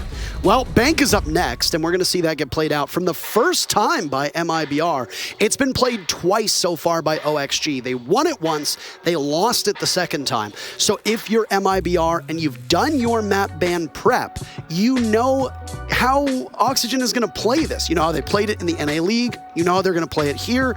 So you've got your work cut out for you if you VOD reviewed them. Now, in terms of Oregon, this was another map that we didn't see MIBR on. So for both of these maps, OXG came in without having any recent idea of how MIBR played outside of when we saw Bank being played by them through the quals and at the tail end of BR6 and LATAM. So OXG, I honestly think we're not necessarily the better team on that map. I think both teams were a coin flip away from winning it, and OXG just managed to find a couple rounds where, again, MIBR's issues with drones came back to haunt them, especially those last two rounds. You talked about the drone economy. It didn't seem like MIBR was using them as readily for rounds 11 and 12. Yeah, I'll say, if anything, OXG to do a better job at kind of figuring out what exactly they want to do. MIBR, they seem to just kind of strike from everywhere. Sure, they want to execute, and sure, of course, they want to plan, but it's not as true of a strategy of that of OXG, where they really had a very specific way of doing it in mind, where more fluid from MIBR. Absolutely. Will that fluidity of MIBR continue? Bank is a very different map from Oregon. It suits a roam better. It's way more wide open. You're going to need to drone so well. What were you going to say, Misa? Super open. Super open. Well, we're going to close off this map, though, and look towards Bank. But before that, a break. We'll be back in a couple minutes with our second map here between OXG and MIBR.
After a 7-5 scoreline, map 1 breaks in favor of Oxygen. And if you're a fan of MIBR, worry not, because that was Oxygen's map. MIBR had not played it just yet at this event, but now there's one in the books, and it's an unfortunate loss. They're now going to go to a new map again. Bank will be played by MIBR for the first time at the Invitational. It'll be the third time for Oxygen. So, OXG head into that map as a known quantity with 1 win and 1 loss. Before we get there, the key moments for you on Oregon, was there any round in particular that you think stood out? Honestly, I would say Territory Bombs out of meeting wasn't that particularly crazy, but both Every Time in Basement and Kid Storms, the executes coming out, especially from MBR with the Ying, with the Capitao, love to see it. OXG, similar fashion, understanding what positions to clear and clearing utility as well is really a beauty to see at this level of play. Seeing the stats now from that map summary, we see some numbers here. We see who played well, who did not play as well. But remember, every single player contributes more than just the numbers that you see on the scoreboard. Communication, ideas, bringing happiness, cheering. They say, "Oh, guys, we got it," right? And also banter, trash talk, etc. Trying to clean the mental off your opponents. We saw Char Canadian last night against TSM, really going in and having those kind of players on your team that can really try and help you in the game by tilting your opponent outside the game. Well, that is actually something that plays into effect, but I mean, to be honest, OXG being from the NAL, I think they're quite used to it. It can get loud in there, I've seen, and we often see the players on Twitter talking about how people are just screaming at each other when things are getting heated. Well, in terms of the players to watch, heading into this matchup, there has not been a single series played at the Six Invitational where Yaga or Laxing or Felipox have gone negative. Felipox had a very bad first map, going -3, not where he wants to be. Yaga didn't have a particularly good first map either. They've still got time to turn it around, and if you're a fan of MIBR, you are praying that they turn it around, because a single map going in favor of OXG is a massive boon in terms of this best of 3. Group D's landscape is incredibly tight. Damwon Kia has already won the group. They're going to finish in first no matter what. The remaining 4 teams are within a single point of each other, scrapping it out for the 3 spots. Team 1 are currently in second place in the group, but they don't play today. So it is almost certain that somebody will surpass them. Who will it be? The team that is currently slated to go home from this group is MIBR. So they go to their map knowing that their run here at the Six Invitational might come to an end if they are not able to win their own map. That is a ton of pressure.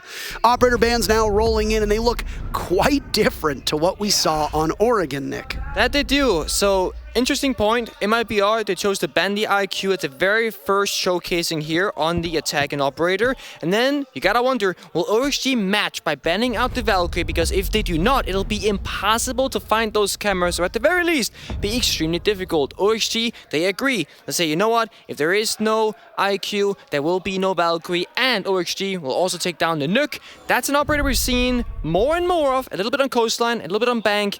Multiple teams from multiple regions, they play it, and it just speaks to the as you said, it's a super big map, and if you can be creeping around, it can be very hard to play around. There are 2 bomb sites in particular where Nook sees a higher pick rate than normal. Number 1 is on that basement bomb site.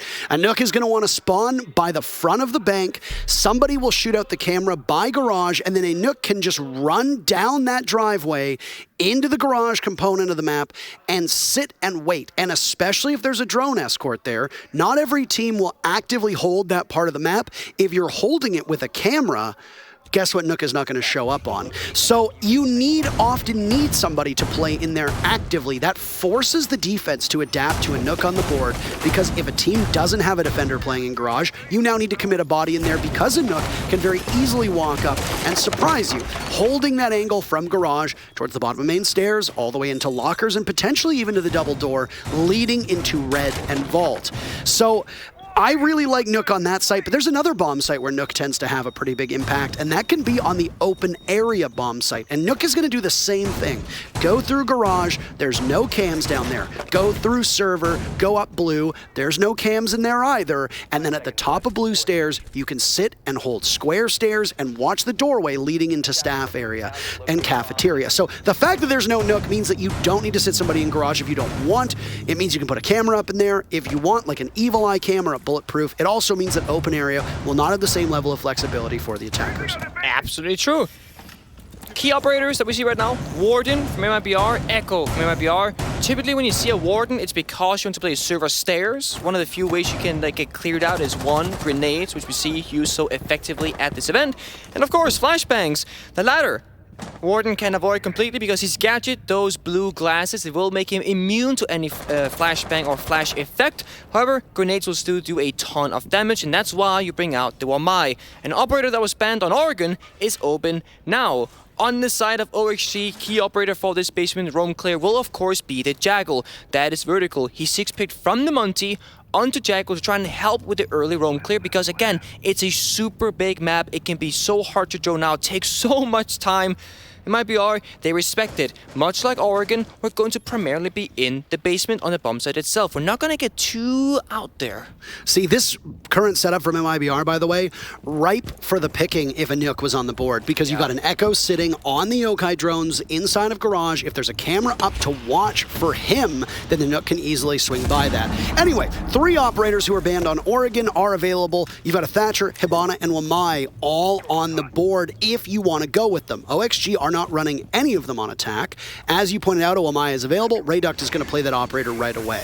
With Warden sitting on the top of blue stairs, he's in a tough spot to get rid of him, because if he's got a deployable shield in front of him, you got to tackle that obstacle first. His gadgets, those smart glasses, allow him to look through smokes. It allows him to look through flashbangs too, and with the shotgun, which is what he has in his hands, he's designed to play very close range.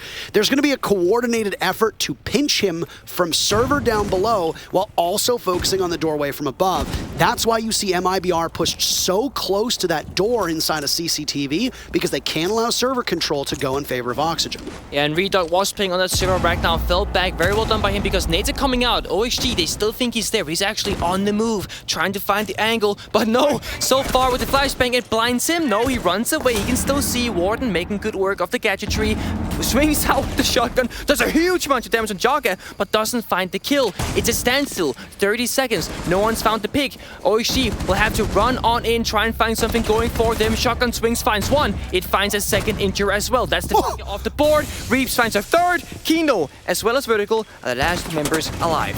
Kino up above, and he knows there's one down by Vault. He'll have to drop, and there's no sets of eyes on him. He doesn't hold access to that diffuser. It's Vertical who does. Lucan is now still holding over top of that hatch. Diffuser needs to be planted. Vertical's in, but it's a perfect lockout from MIBR.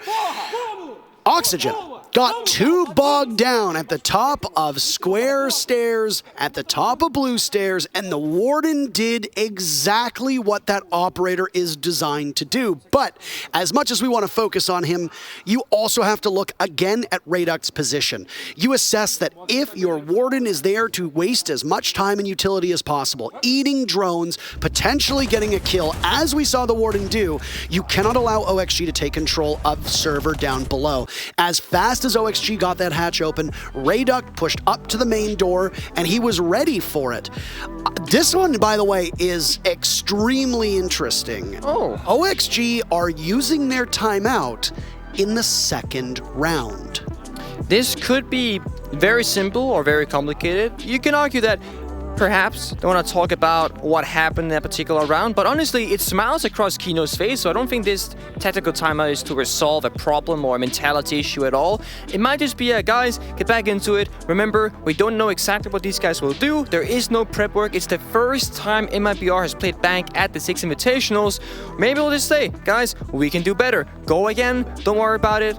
But yeah, looking at their faces of OXG, they look relatively happy.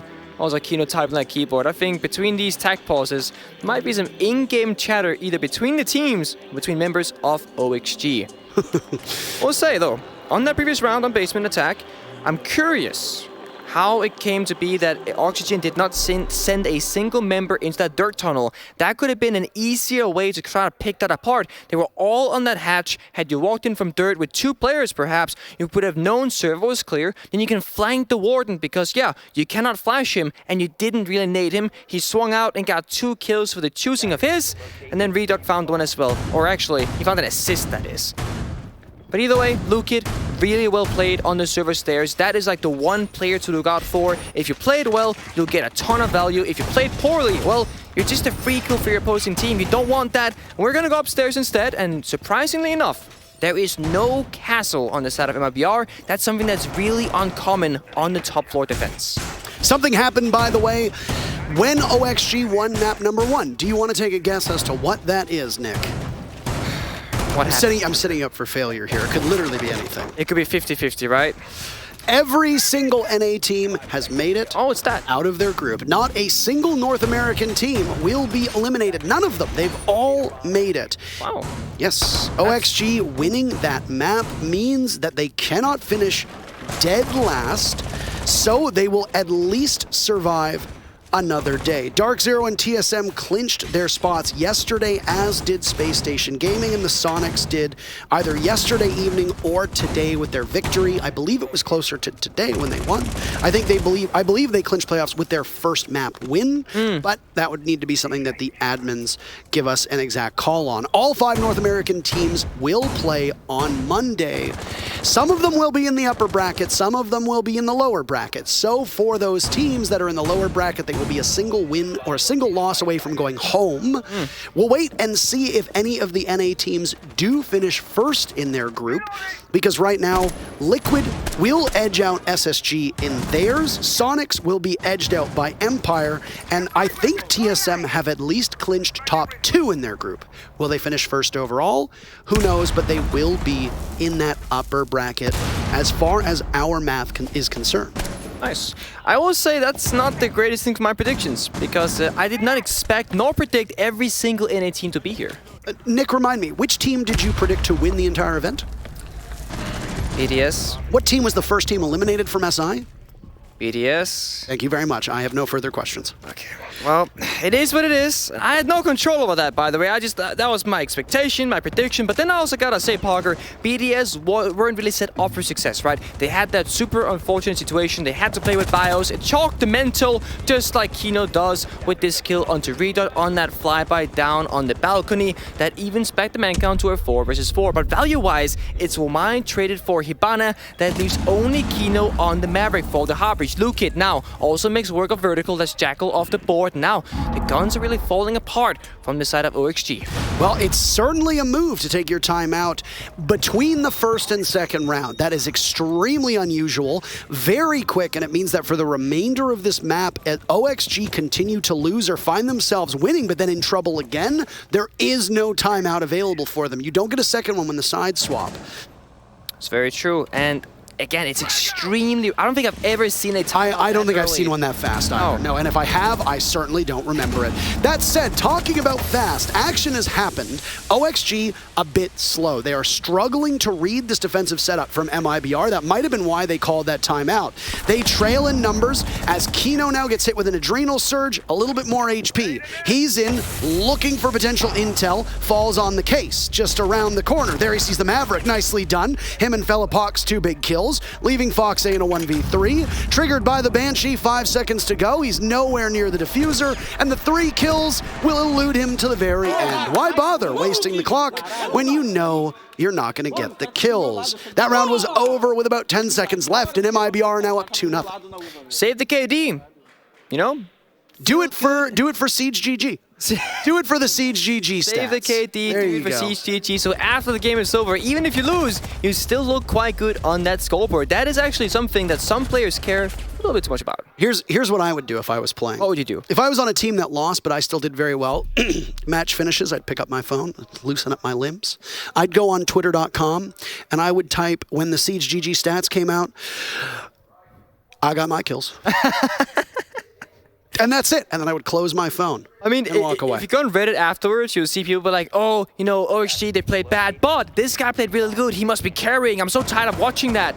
and you get praise. Who doesn't like praise? I feel like that's the text equivalent of the meme where the guy bites the metal and shakes the bottle of champagne, and then it turns out that he's actually third on the podium. Like, I feel like that's exactly what it is. So, that said, MIBR, fluidity being the word. Every single time we reference it, you are allowed to take a drink of water. Yes.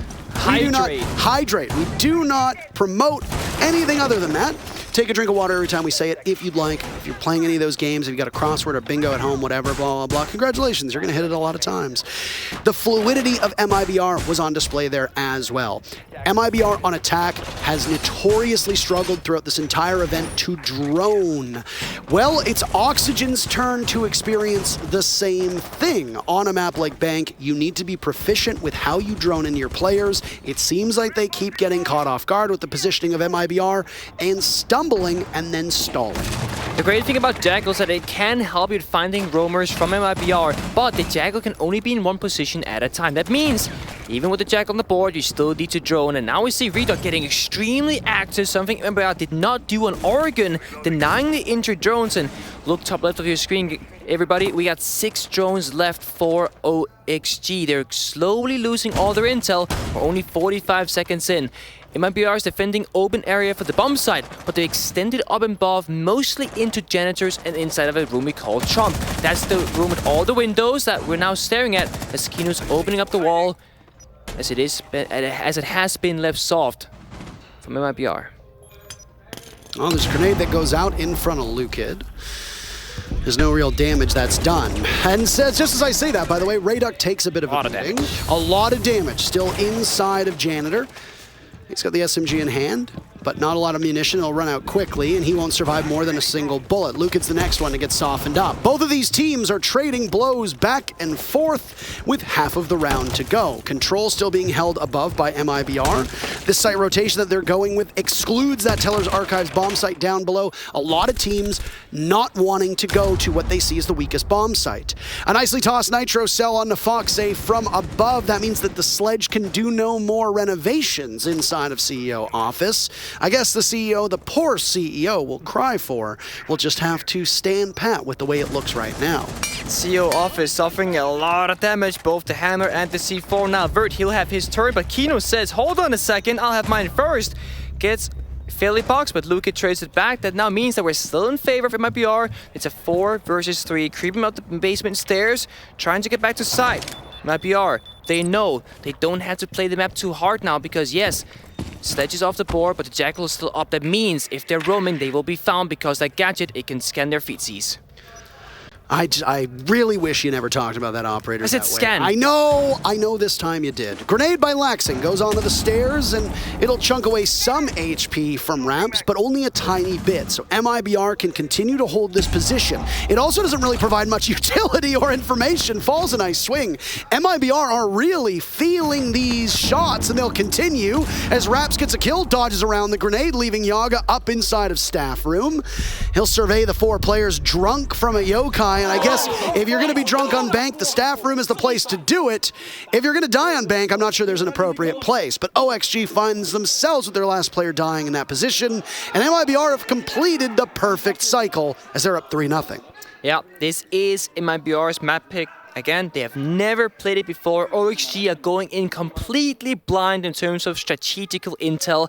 And it kind of shows. They're not fighting MIBR anywhere on the map. They're barely getting inside the building. When they finally got there, the only thing MIBR did was toss a C4, and that C4 took out Foxay, took out the vertical play, and left OXG with no real direction into their attacking round. The gunplay from MIBR also reigning supreme. They're finding opening pick after opening pick in their favor. And it really doesn't bode well for OXG. Yes, you're attacking on Bank, but you gotta get some rounds on the board. Otherwise, once the side swap comes out, you're in for a really bad time because one mistake will cost you the entire map.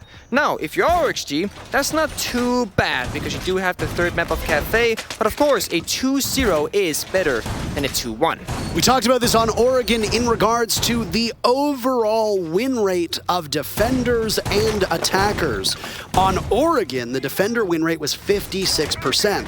but that didn't stop the attackers from winning more rounds. So we flipped the script on map number 1. Bank is a lot more even. It's a 49% win rate for the defenders, 51% for the attackers. So you effectively, once again, flip a coin and see which side comes out ahead. And the way that it works, because it's a 50% win rate, it doesn't mean that 50% of each side will go to one or another. It could be 6-0, and the defenders could still have a 50% chance of winning every single round. It's just statistically, it ends up working out in their favor. I'm not here to teach you statistics, by the way, but I'm just saying that it is entirely possible that this will still be a relatively balanced map, but break in favor of one side in a specific instance. Right here, right now, MIBR, perfect on defense. They're showing that despite this being an even map, they are very comfortable on it, and that might be why they picked it. You know, if I went to school, had math lessons, came home, watched the Invitationals, and got more math lessons, I wouldn't be very happy. Could you imagine walking into math class and I'm standing there in a turtleneck? I would just walk back, I'd be like, you know what, you shouldn't be here, I don't want to be here, walk out the door, smash it on the way out. With some of the math that I've done on stream, I'm the one who needs math lessons, not the one who should be teaching them. In that case, let me tell you, 3-0. That means +3 on the side of MIBR, and they're looking for more. OXG, same approach as before, but again, the opening kill almost goes in favor of the opposing side. Vertical only down to 1 HP. They do have to think it, but nope, it won't matter. You're now down for the count. That means no healing will do you any good, and Laxing also held onto all 3 adrenal searches. Yage might try and see if he's next. He is indeed. That means 2 kills for MIBR, but they found one onto Philippox, so it's all right. But now, once again, same exact pattern from MIBR. They're gonna fall back to side. They got the advantage, they got everything they wanted, and they've killed, well, actually, only 1 drone. Really impressed with the roaming here yet again, and oh my, that is an unreinforced hatch. Oh, what a shot from Rayduct. They, like I said, they're feeling it. MIBR right now, down in their plums. They're feeling it, Nick. And it's 2 players left for OXG. 1 minute to go. Fox A holds the diffuser. There's opportunity. Rayduct is almost at half HP. Lukid is on a single shot, 1 shot, as we like to say, or 1 HP. As for OXG, they've still got 3 adrenal surges. They've still got 4 nades. They still have 40 seconds to go. You can quite easily flush out a defender and work together. If MIBR are not sharp with their on-site play, there is an opportunity for OXG. But there's nothing to really tell us that MIBR wouldn't be particularly sharp. They've been mighty fine thus far. There's a nade tossed down. It's the second one from Laxing. He'll scoot away. Raps low on HP now too, so the members of MIBR are being chipped away, but there's not a kill to be found for OXG. As I say that, there goes Falls. He was at full HP. Laxing drops, takes the gunfight. What a shot from Laxing! Fox A planting, and Lukid will need to stop it in its tracks. Post-plant, and OXG have amazingly turned this one around, but what a heroic effort from Lukid! 2 huge kills. Find the diffuser. The glory is yours. MIBR 4-0. Oh my. I gotta say, a back and forth and back and forth. MIBR, they had the discipline, they played on side, but you can argue they almost gave too much space to OXG. Laxing made work of them. Dropping the hatch, getting the injuries, didn't use a single adrenal surge, it wasn't needed. Lukid though, on that flank, ended up really turning the tide in favor of his team. Laxing, look at this, 1 shot, 2 shot, many shots. Nate came out before that, but Lukid with 1 HP, the last remaining defender, finds both kills of that dynamic duo of Laxing and Fox A. OXG does not get the round. It'll be 4-0 for MIBR. Frustrating to say the least for OXG. And remember, they've already used their timeout in after that very first round. There's no way back besides just showing up. That's what I was going to say. This is the time that you would want to use that timeout. Yeah. You would want to call your timeout after that round, that debilitating and soul-crushing of a defeat. Losing control on a flank, getting caught with your pants down in the post plant, the sledge getting off of the bomb site, and then immediately losing out after the diffuser gets planted. That's when you say, man, that round sucked. So what do you want to do? Let's call a timeout. Let's talk to each other. Let's calm our nerves, have Hope step in, be the adult, and say, look, not the end of the world. We're going to sort this out. Here's what we need to do to fix this. But they can't do that because OXG took their timeout after the first round. In their defense, I guess you can argue that it wasn't the round to win in the first place, right? It was a 2 versus 4, then it became that 2 versus 1. So it was bad for OXG, then it was good for OXG, and then MIBR said, it doesn't matter, we'll just win the round anyway. So you can be happy with the round, you can be kind of sad about the round, but ultimately that was an MIBR round win. But yes, even though that was the case, I still agree with you. The timeout would have been superb. You're down 0-4. You need to claw your way back. You got to find 2 rounds here so the side swap can be played out. Otherwise, it can only really get worse from here. I mean, 5-0, 6-0, then you go on defense, but then 1 round is lost and then you lose the entire map. That's not really ideal.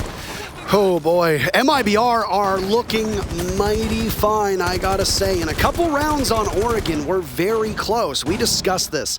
It was a coin toss of a map. Yes, OXG ended up being statistically the better team, but they were both relatively evenly matched. So now to come to bank MIBR's map and see how strong they are on defense is phenomenal. It's very impressive. Now, this is MIBR grabbing early momentum. This could be a very defender-sided bank like we saw with Oregon. So if the side swap, it's completely possible that OXG win 4 or 5 rounds and we go to overtime. Let's not get ahead of ourselves though. It's 1 minute into round number 5. MIBR still have 2 more defenses. A 6-0 is on the table for them. That would be an incredible first half. Almost certainly put OXG underwater and make it so that they do not have enough rounds to come back. And it just goes to show MIBR, they lost out Oregon and it was a nail bite of a round. Very close, but then you just go, we go next. Round after round after round. Nothing else matters what happened on the previous map. You gotta just take it from the beginning. That's what they've done so far in this round.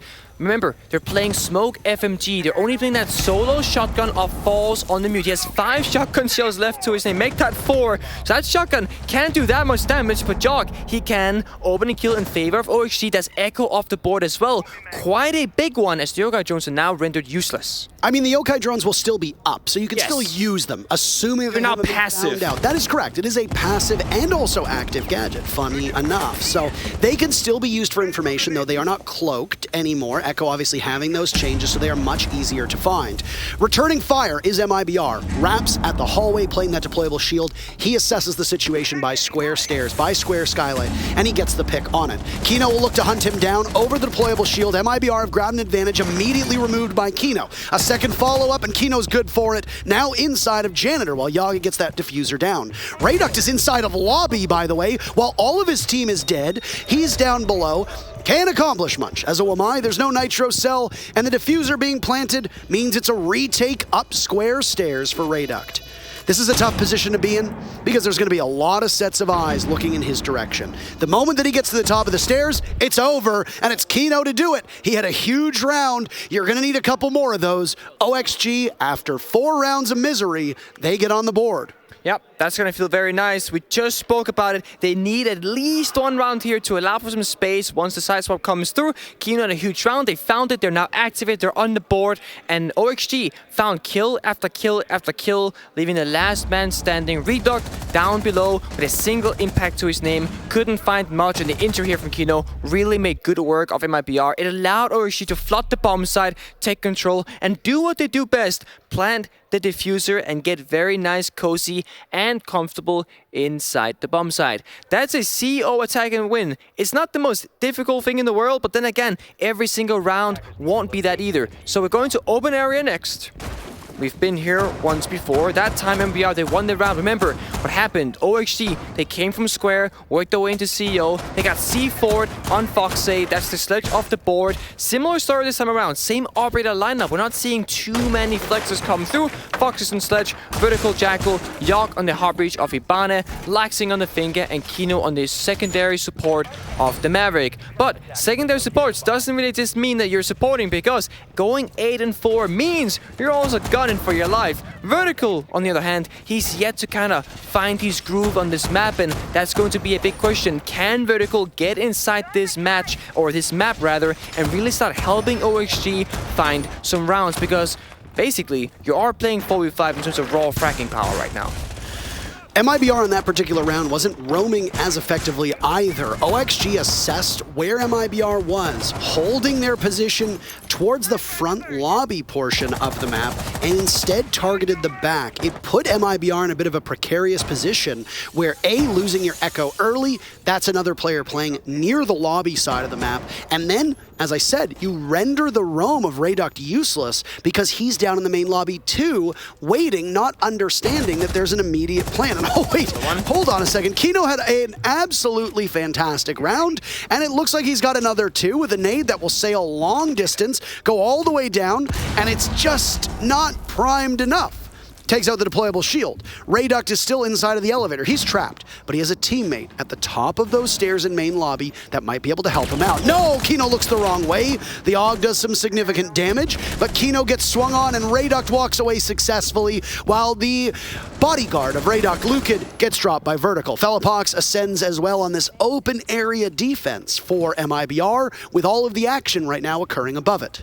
Really good trade, really good support. Rayduck was stuck inside the elevator, and somehow he's actually the one roamer to somehow get away alive. Lukid falls instead. That was the support. Felipox came up the main stairs as the bodyguard, but now Yogg planning out of nowhere. OXG doing what they do best, but can they figure out where it is? Yes, they do. Felipox sees the head, denies it. 3v3. Yeah, the red pin comes out, but Laxing, oh, he's sharp. He's still got one Adrenal Surge to his name. They can do a ton of damage. Heal up your teammates, but no, it's one man left that falls. No Yokais. No impacts, no nothing. He just has to somehow find 3 headshots. But Vertical, being so low, a body shot will do. Finds the first, has to find the second. Nate, that's not cooked. That's going to blow out in a second. Now, no diffuser from the side of OXG. They have to somehow make space or just get the kill. Foxy is the one to do it.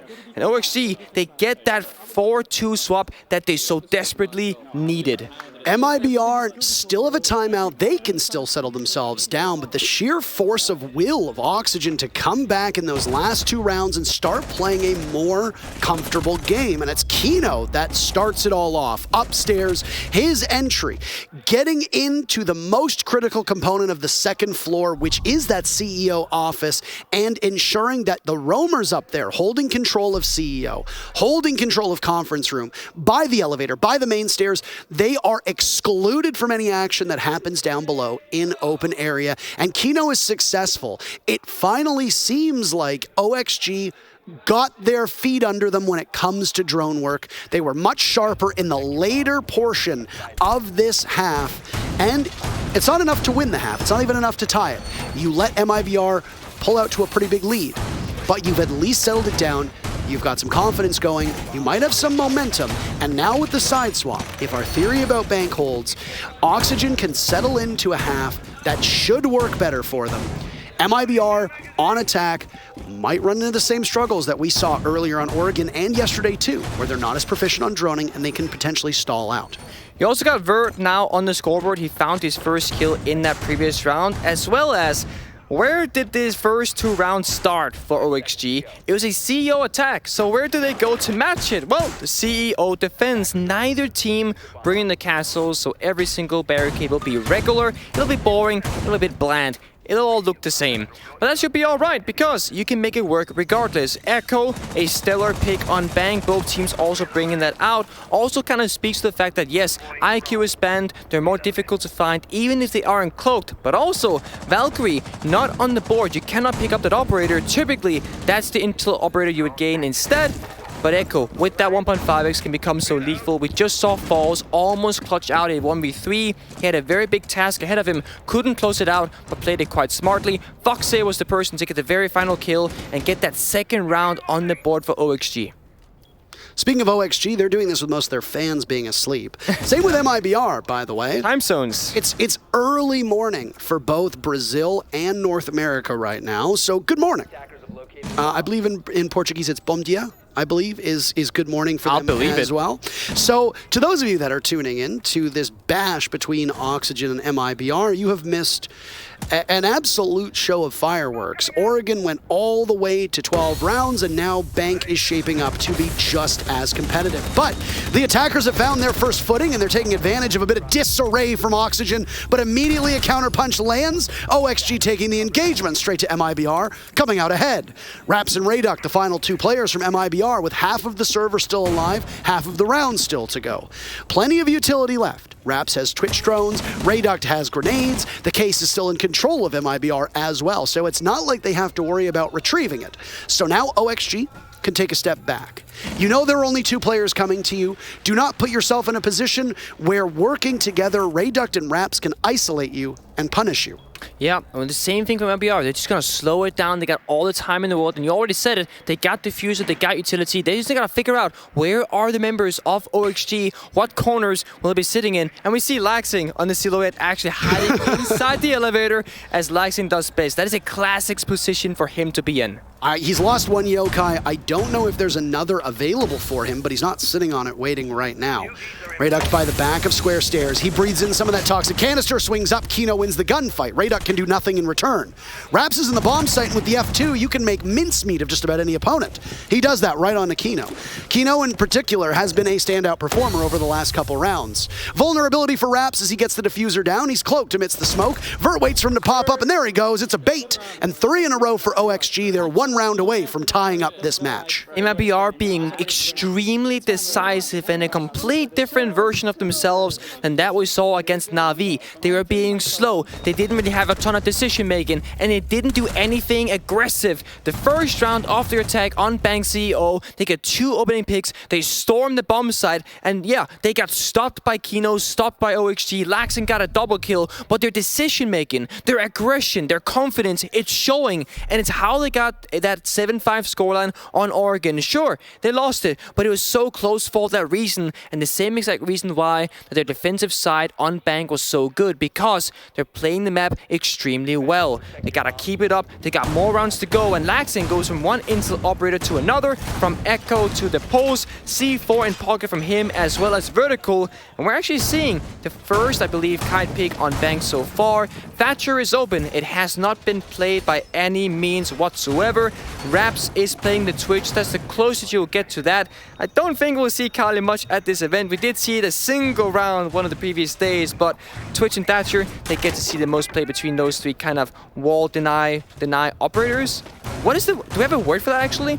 So you have wall deny, but what's the denier of the wall deny? Like Thatcher? Yeah, but what's the term I don't know, for it? utility clearers, I guess? I don't... No, that's grenade. I don't know if there's an Soft breach? official title for it. We need an official title. There might be one. I have no idea if there's an official title, Nick. I We'll couldn't make one tell for tomorrow. You know, tonight I'll think about it. Tomorrow, We next time. really don't need to workshop this right We now. will. No, I will tonight. But for now, we focus on the game ahead because we're still in it. There's Denial still time clear? to go. Denial I don't know. Clear? I'll do denial clear. I'll take it. Not a bad beginning, and on the spot, I'll say actually quite impressive choice of words. Laxing will make sure that Yoga's back is clear from lobby side as he can scan array. Foxy playing inside of the closet, I believe, so also kind of supporting Yoga, who's now currently trying to find some ground for his team. He's trying to hold on to open area. We speak about the drone economy. There's 7 drones left, but well, Whoa. if you get the opening pick, you can sacrifice a drone or 2. Rayduck takes down Yogg, that's an open area player. That means Laxing and Foxy's position are a bit compromised. Sure, Kino's on that server stairs, but once you drone out Foxy inside the janitor's closet, there's no way for him to get out of there. So the question comes, will MIBR drone it or not? That's what I was just going to say. Once you drone out is a little bit presumptive, is it not? Because presumptuous, because it's a possibility. With MIBR's struggles yesterday being well noted, that they might not be able to drone it out. And they don't even see that there was an Electroclaw that got juggled and it cost them 4x Kairos.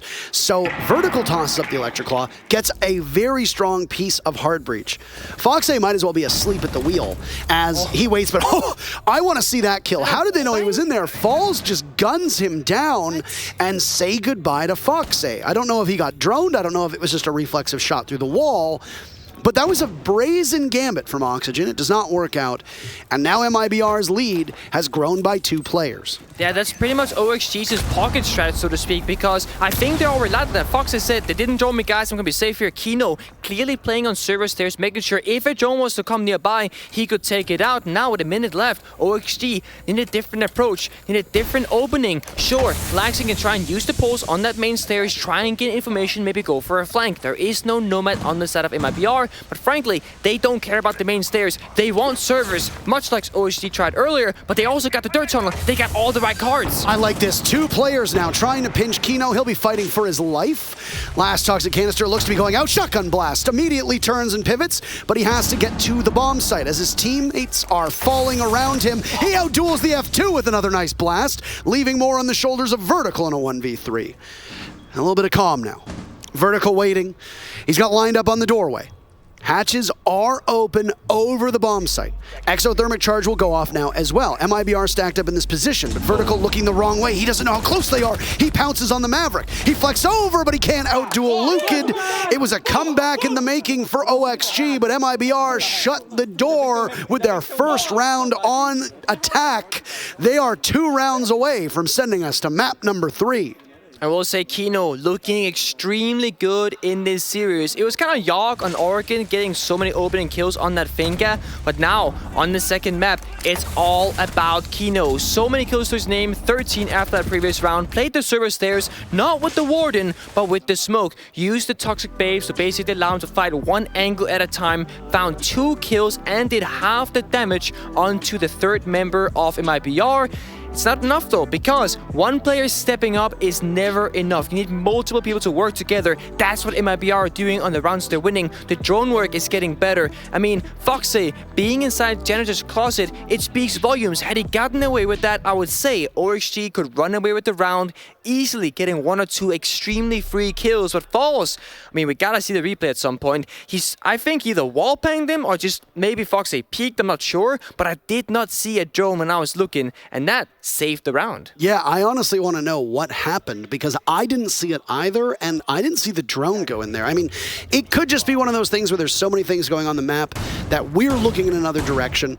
This happens actually quite often. If we're focusing on what Smoke is doing, we don't know what the Jaeger is doing. If we're looking and actually spectating the Hibana, we don't necessarily know what the Thatcher is always doing or the Zofia is always doing, whereas somebody might be watching the Zofia and we're not, and they'll pick up on something that we don't see. Unfortunately, we're only gifted with 1 set of eyes, and they are looking in one area and one area alone. And in this round, it's going to be an open area, Nick.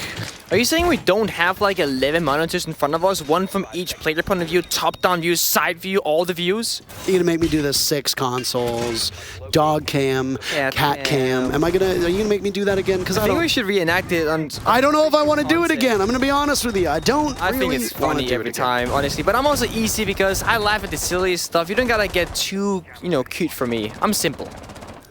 You think I'm cute enough for you? You're cute enough and more, Parker. I feel like that's the term that a lot of people use, that you're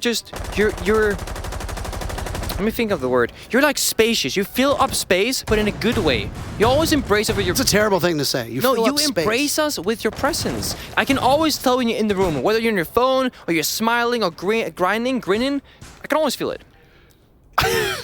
Thank you, Nick. I don't even gotta look behind me. I know if you're behind me on that couch, inside the green. Thank you, Nick. I appreciate that. All right. This is round number 9, MIBR up 5-3. Their map choice, by the way, Bank has skewed towards the defenders. 3 rounds on attack, and oh my, the defense have another good advantage, with Raps walking in blindly to the main lobby and not droning out the top of the stairs. Yaga has been one of the most consistent performers for OXG throughout this entire event. Today, he has not been on the right side of consistency. He finds his 2nd kill on Bank. He also went negative on Oregon. Yaga not performing up to his level is obviously something that will drag down OXG, as we will say again.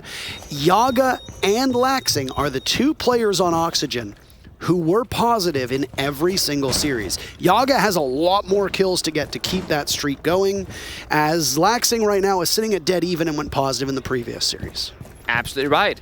And we touched upon it a couple times. You need every member, or as many as possible, to really gather down the troops and make sure that you can all play together. More importantly, everybody pulls their weight. And that's the thing about MIBR. Look at the scoreboard, 9-9-4-5-5. They are quite close indeed. Whereas if you take down Kino from OXG, that's 13 kills off the board. Second person to follow is 6 kills on Laxing. So you can argue there's a bit of a value difference. But Falls, as long as he's alive, I think MIBR could do quite some damage. And of course, they also want to breach open these walls, but they'll be met with a mute jammer. They do have 2 grenades on the side of Lukid. Twitch is off the board, so that cannot be used. They'll open up the wall above, try and toss a nade, and try and work that wall. Yaga is still watching the main lobby. If there's anybody down there, they will be very quickly walking into his crosshairs. I will say, though, Frost's weapon doesn't have the highest rate of fire. It's a pretty slow pitter-patter. Execute coming in now as smokes are tossed in from Falls, and he gets shredded by Kino, playing by the wall in open area, turning over towards Printer and Rayduct as the next target. Kino so effective, but Felipox has found an opening, and he's in! 2 monstrous kills. A third could be his if somebody from OXG lines up by the doorway. That's Yaga, trying to edge in, and he gets gunned down quite easily. High rate of fire, a drop from Vertical. He can take out Felipox. Diffuser goes down either way. Lukid in a 1v2. In the middle of open area, he's going to wait for them to pop up, playing around the cubicle. It's like a reenactment of the Matrix here. Nick Voxe reascending. He heads in. An angle being held by Lukid. Jiggle peeking. Lukid should be able to win this fight, and he does indeed.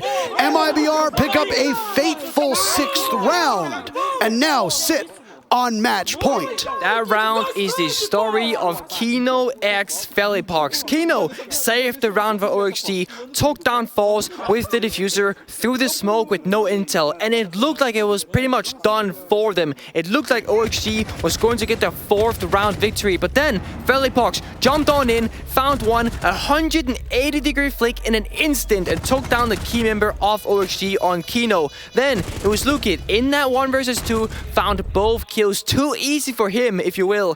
He was also that important player on the Warden on that server stairs earlier when MIBR was on the defense. So Lukid clearly playing a very crucial round on both the attack and on the defense. Pretty much getting 2 from MIBR single-handedly. Gonna go back up the stairs. Last time we saw this bomb site, it was indeed an OXG victory. They've won it once on attack, once on defense, and they've also lost it once on attack. So doing okay statistically on this bomb site. Laxing will probably play inside the elevator on top floor again. I think that's a safe assumption because when is Laxing not inside the elevator on top floor defense? That is correct. Yaga reinforcing the double panels, looking over Lone Office down below. That panel area is affectionately referred to as Kanto, named after your Kanto teammate. spot? Because you'd put up a shield there. It was when the ACOG was on the MP5 that Echo had. The Yokai drones could cloak, and it was a very powerful spot to be on. You really couldn't be contested from that angle, especially if there was some way, like an ADS was set up, to eat up your grenades and anything that could possibly take down the deployable shield. So, once again, named after Kanto. If you hear us refer to it, that's the wall. It's electrified right now, and Laxing is playing in that elevator, as you speculated, right next to that spot. But He was trying to do the right thing, Parker. He was trying to do the duty of putting down utility, but he also lost his life in the process. The ADS didn't even go down. A bit late, and the fact that Vertical dies with those gadgets in his pocket is huge. A terrible start for OXG on a crucial round where MIBR will now have 2.5 minutes in a 5v4. He did put down, I believe, 2 of the 3 ADSs. Yes, he did indeed, but one of them has been EMP'd. As Stature is seeing a round here on Bang as we're on match point in favor of MIBR, and those EMPs will make quick work of this site because the Kaid is brought out, which means 1 EMP will nullify at least 1 Kaid Claw for at least those 10-second period. That allows you to then breach the wall. You got both Falls on the Thermite, Felipox on the Hibana. You have so many different ways to approach this attack, and MIBR, they've shown a very clear-cut strategy for each and every single attack. The last time they attacked top floor, it was a rush. They came from pretty much everywhere. Kino shut it down, Laxing got it down. But now, a different approach is taking it much slower. Yaga wants a trade back kill. Over by trading in particular. 2 players from MIBR are prone on drones right now. Another grenade could be primed and ready to sail on in. The Yokai drones of Laxing are still up. At least one of them is, as it guides Yaga back into conference and will reposition, spotting a drone that goes over by the double windows, just by that banana railing. Yaga's expecting a playoff of those windows, as we talked about. It's a very strong spot to be in. If you as a defender jump out for the kill, you have a long run back to the map and can very easily be isolated and punished for it. Normally if you jump out, you're just accepting a 1-for-1 trade-off, but when you've already lost the first mana vertical, if you trade, it's 4v3. It's not looking much better. However, you might need to do something because MIBR, they're getting close to execute, smoke comes out, you know it's trouble. Kino has to save the round once again. And there's the repel, but Kino doing lots of damage in the process. 14 kills, and he'll get a 15th as long as he can secure. Foxay takes it instead with a Nitro Cell. No honor among thieves. Down goes Foxay, and Laxing finds himself on the scoreboard for this round.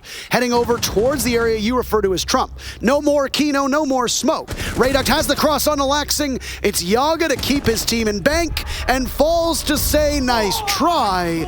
GG, go next. That's it for Bank. MIBR make relatively quick work of Oxygen, nowhere near as close as map number 1, and the Brazilians are on the board with a 7-3 victory on map 2. They want it. They want to go all the way to Kafe, and they want the victory if they can get it. Them getting this map does mean they get at least 1 point on the board. That's going to help them in their standings, and we'll just have to see what happens with each and every single game that might affect this bracket, because we're so close on points for every single team. And on the other stream, while you wait for us to come back, I'll ask you to go over and check in on Damwon Kia versus Na'Vi. Spoilers inbound, so you might want to actually just look away because you might be able to read our lips, so just cover your eyes. All right, are you ready? We're going to talk about it. Map number 1 went in favor of Damwon Kia. They are currently up 5-2, I believe was the scoreline that I was last given. And that's terrible for Na'Vi. They need a single map if they want to have a fighting chance of sticking around in this group, because MIBR have now gotten on to 4 points, the same as Team 1 and Na'Vi. Even if MIBR loses, they will still pick up a single point. OXG have clinched a spot moving forward. They can't go home. But now, it's a shootout as Team 1, Na'Vi, and MIBR sit on the same amount of points. What's going to happen here? What's going to happen over there as well? We'll find out in just a couple minutes. We got a break for you, and then we'll be right back. Don't touch your browser.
It's time for the thrilling conclusion of OXG versus MIBR. The team that made it in at the last second through the LATAM qualifiers have just picked up a victory on their own map. And now we go to a best-of-one shootout on Kafe.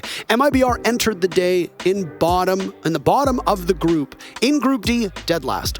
Not where you want to be. And they were in a position where it looked like they might go home, especially after map 1 where Oxygen took it 7-5. But MIBR wins their map, and now they are tied at 4 points with Na'Vi and Team 1, who will end up potentially in like a mini league fighting to see which team goes home and which team stays. Here's the map summary. You talked a lot about Kino and his contributions. He has been an incredible performer on Bank. Not just that, but we see 100% cost from both him and Reduct. Remember, cost can kind of be referred to as consistency, kills, objective, survival, trade. It basically counts a lot of different statistics into one single statistic. Opening kills, we see some +1s and -2s and stuff, but ultimately we see MIBR kind of being favored there. They were doing a really good job on getting those opening kills, and overall also had much stronger statistics across the board in that comparison to OXG. And it showed. They got more rounds, they got more plans, and ultimately they won the map. But that means we're going to third map of Kafe, a map that OXG has not played yet at Invitationals, and now the roles are reversed. So, MIBR hadn't played Bank. OXG could not prepare. Now, OXG has not played Kafe. MIBR cannot prepare. So, I mean, I went on Twitter during the break that we had, Nick, and Ali Mao basically said that once MIBR got through Oregon as close as they did, that there was no chance that OXG would be able to handle MIBR on either Bank or on Kafe. Now, Ali Mao is not perfect. He doesn't know everything, and it's entirely possible that he can be wrong. But the thing about Ali Mao is that he played OXG in these groups. He knows how they play. He studied them. He's done VOD review on them, and he plays MIBR every single week in, week out in Brazil. If there's somebody who's got a good finger on the pulse, it's him. So, OXG come into this map potentially no longer the favorites. We'll see what happens as Kafe is map number 3. Let's get underway with the ban phase. Oxygen starting on defense. MIBR on attack. Before we get in, Kafe is one of the most favorable maps to the attackers at the moment, with a 60% win rate for attackers, 40% win rate for defenders.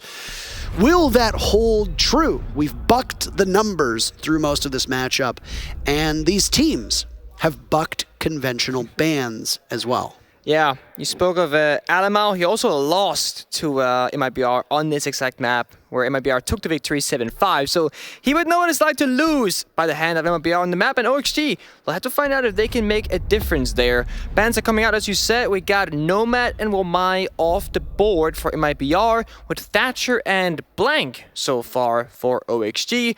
We'll have to decide, and they do so with 14 seconds left. The timer jumps to 5, and it shows Mira. So, just like on Oregon, we'll have the Valkyrie open and available to us, but unlike Oregon, the Nomad is off the board, which means you're not going to be as safe and sound as you might think on those flanks. That's especially going to affect the basement bomb site, if anything, because there are 3 staircases leading from basement and up to the first floor. There are only 2 staircases going from first floor up to second floor, and that's something... You know what? I just butchered it. I called it basement again. I'm sorry. I'm gonna keep catching you on this. Basement is I'm gonna first keep floor. catching you on this, and I'm gonna keep first floor, second floor, and second floor is third. There are 3 floors on this map, and I will try my very hardest to learn that fact, because as a player in G2 and Penta, we called that very differently. We see a Tashanka 6 pick onto Valkyrie from Foxy, so very comfort pick for him. He played that same role on Oregon. Not to the greatest success, but he was giving it his best try. We see a very standard operator lineup from MIBR, but the one thing that stands out is Ashe. I don't think Ashe is a very picked operator these days. In fact, I know she's not a very picked operator these days. Sophia tends to get more pick, if anything, because she has the stuns, and she has the 2 soft breaches, and of course she has the LMG. That type of weapon is very used at this tournament. Whereas the Ashe, you got the G36C, you got the R4, and then you have just the 2 Ashe breaches, or the Ashe charges, if you will. She does no longer have flashbangs. She has no projectiles to clear ADSs for herself, and that's one of the biggest reasons why she isn't played a ton. in more recent times. Oh God, have we even seen an Ashe so far? Have we in this entire series? When was the last time we saw an Ashe? You and I. We've seen it once. I mean, it's been a while though. It's been quite a while since we saw an Ashe as active as could be, but. Well, I mean, like you pointed out, utility tends to be the most important thing. At one point, Ashe had 3 charges. She only has 2 now. So, and she had flashbangs. Yeah, those breaching rounds that she had access to and flashbangs allowed her to clear things out. But with the changes to the flashbangs and the changes as well, they don't give her that ability. Nice read here from Foxy. Unsure if there's a Valkyrie camera up top or if he just played off of time.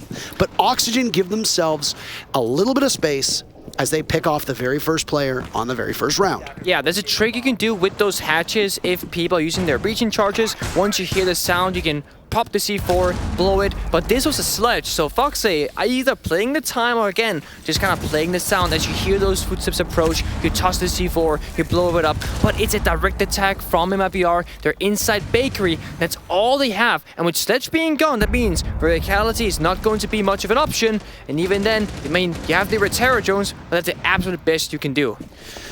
Absolutely. So, a little bit of a pause now. Foxy still has not been moved off of this spot. He's inside a train.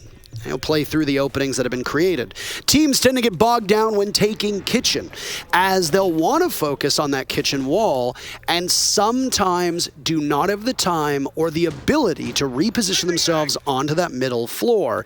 If you can't do that and the defenders have an opening down to the kitchen wall, then that defender becomes the best thing for your team, and it's very easy to pick up 1 or 2 kills. Now, we know Foxy is still playing up there, but there's also Ray Duct entering on that top floor. So you've got a player from MIBR who's going to clear off site.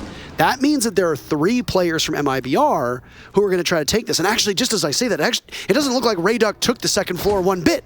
He's actually going for the back of the bomb site. He gets the kill on the vertical, and another lined up by Whiskey Door, but that's good enough for 1. As he heads back upstairs, Foxy might be able to hear this and capitalize off of it. Yaga and Laxing in as well, as almost all of the guns from OXG are proving to be quite successful. A game of cat and mouse now, looking through the fireplace, and okay, that is one hell of a start for OXG. A lot of the action occurring off screen, but there is very little fight from MIBR as OXG takes the first round. Yeah. Basically what happened, as we can assume, is that the 3 players inside of Bakery from MIBR seemingly just fell. Oh, we see it here, the timing. So Sledge, he opened up the red hatch, and as he moved towards the new hatch, Foxy calculated the movement speed through the C4 and popped it at the exact right moment. Had Sledge opened up the hatch, the C4 drops to the ground and misses. And he blown it too early, well, the hatch gets opened and Sledge doesn't die. So Foxy, 200 IQ, Valkyrie, one-trick main, Pony Boy, all that stuff is amazing at the game. How many names do you have for this man? I mean, he's a beauty of a person, isn't he? He's up. I pass no judgment. He's been passing some weird videos on Twitter sometimes. There was the whole the spit situation. Let's not get into it, but Foxy's an interesting character, is all I say. He has the anime hair as well. He's like blonde nowadays. He's been rocking that style for I think 2 years or so now.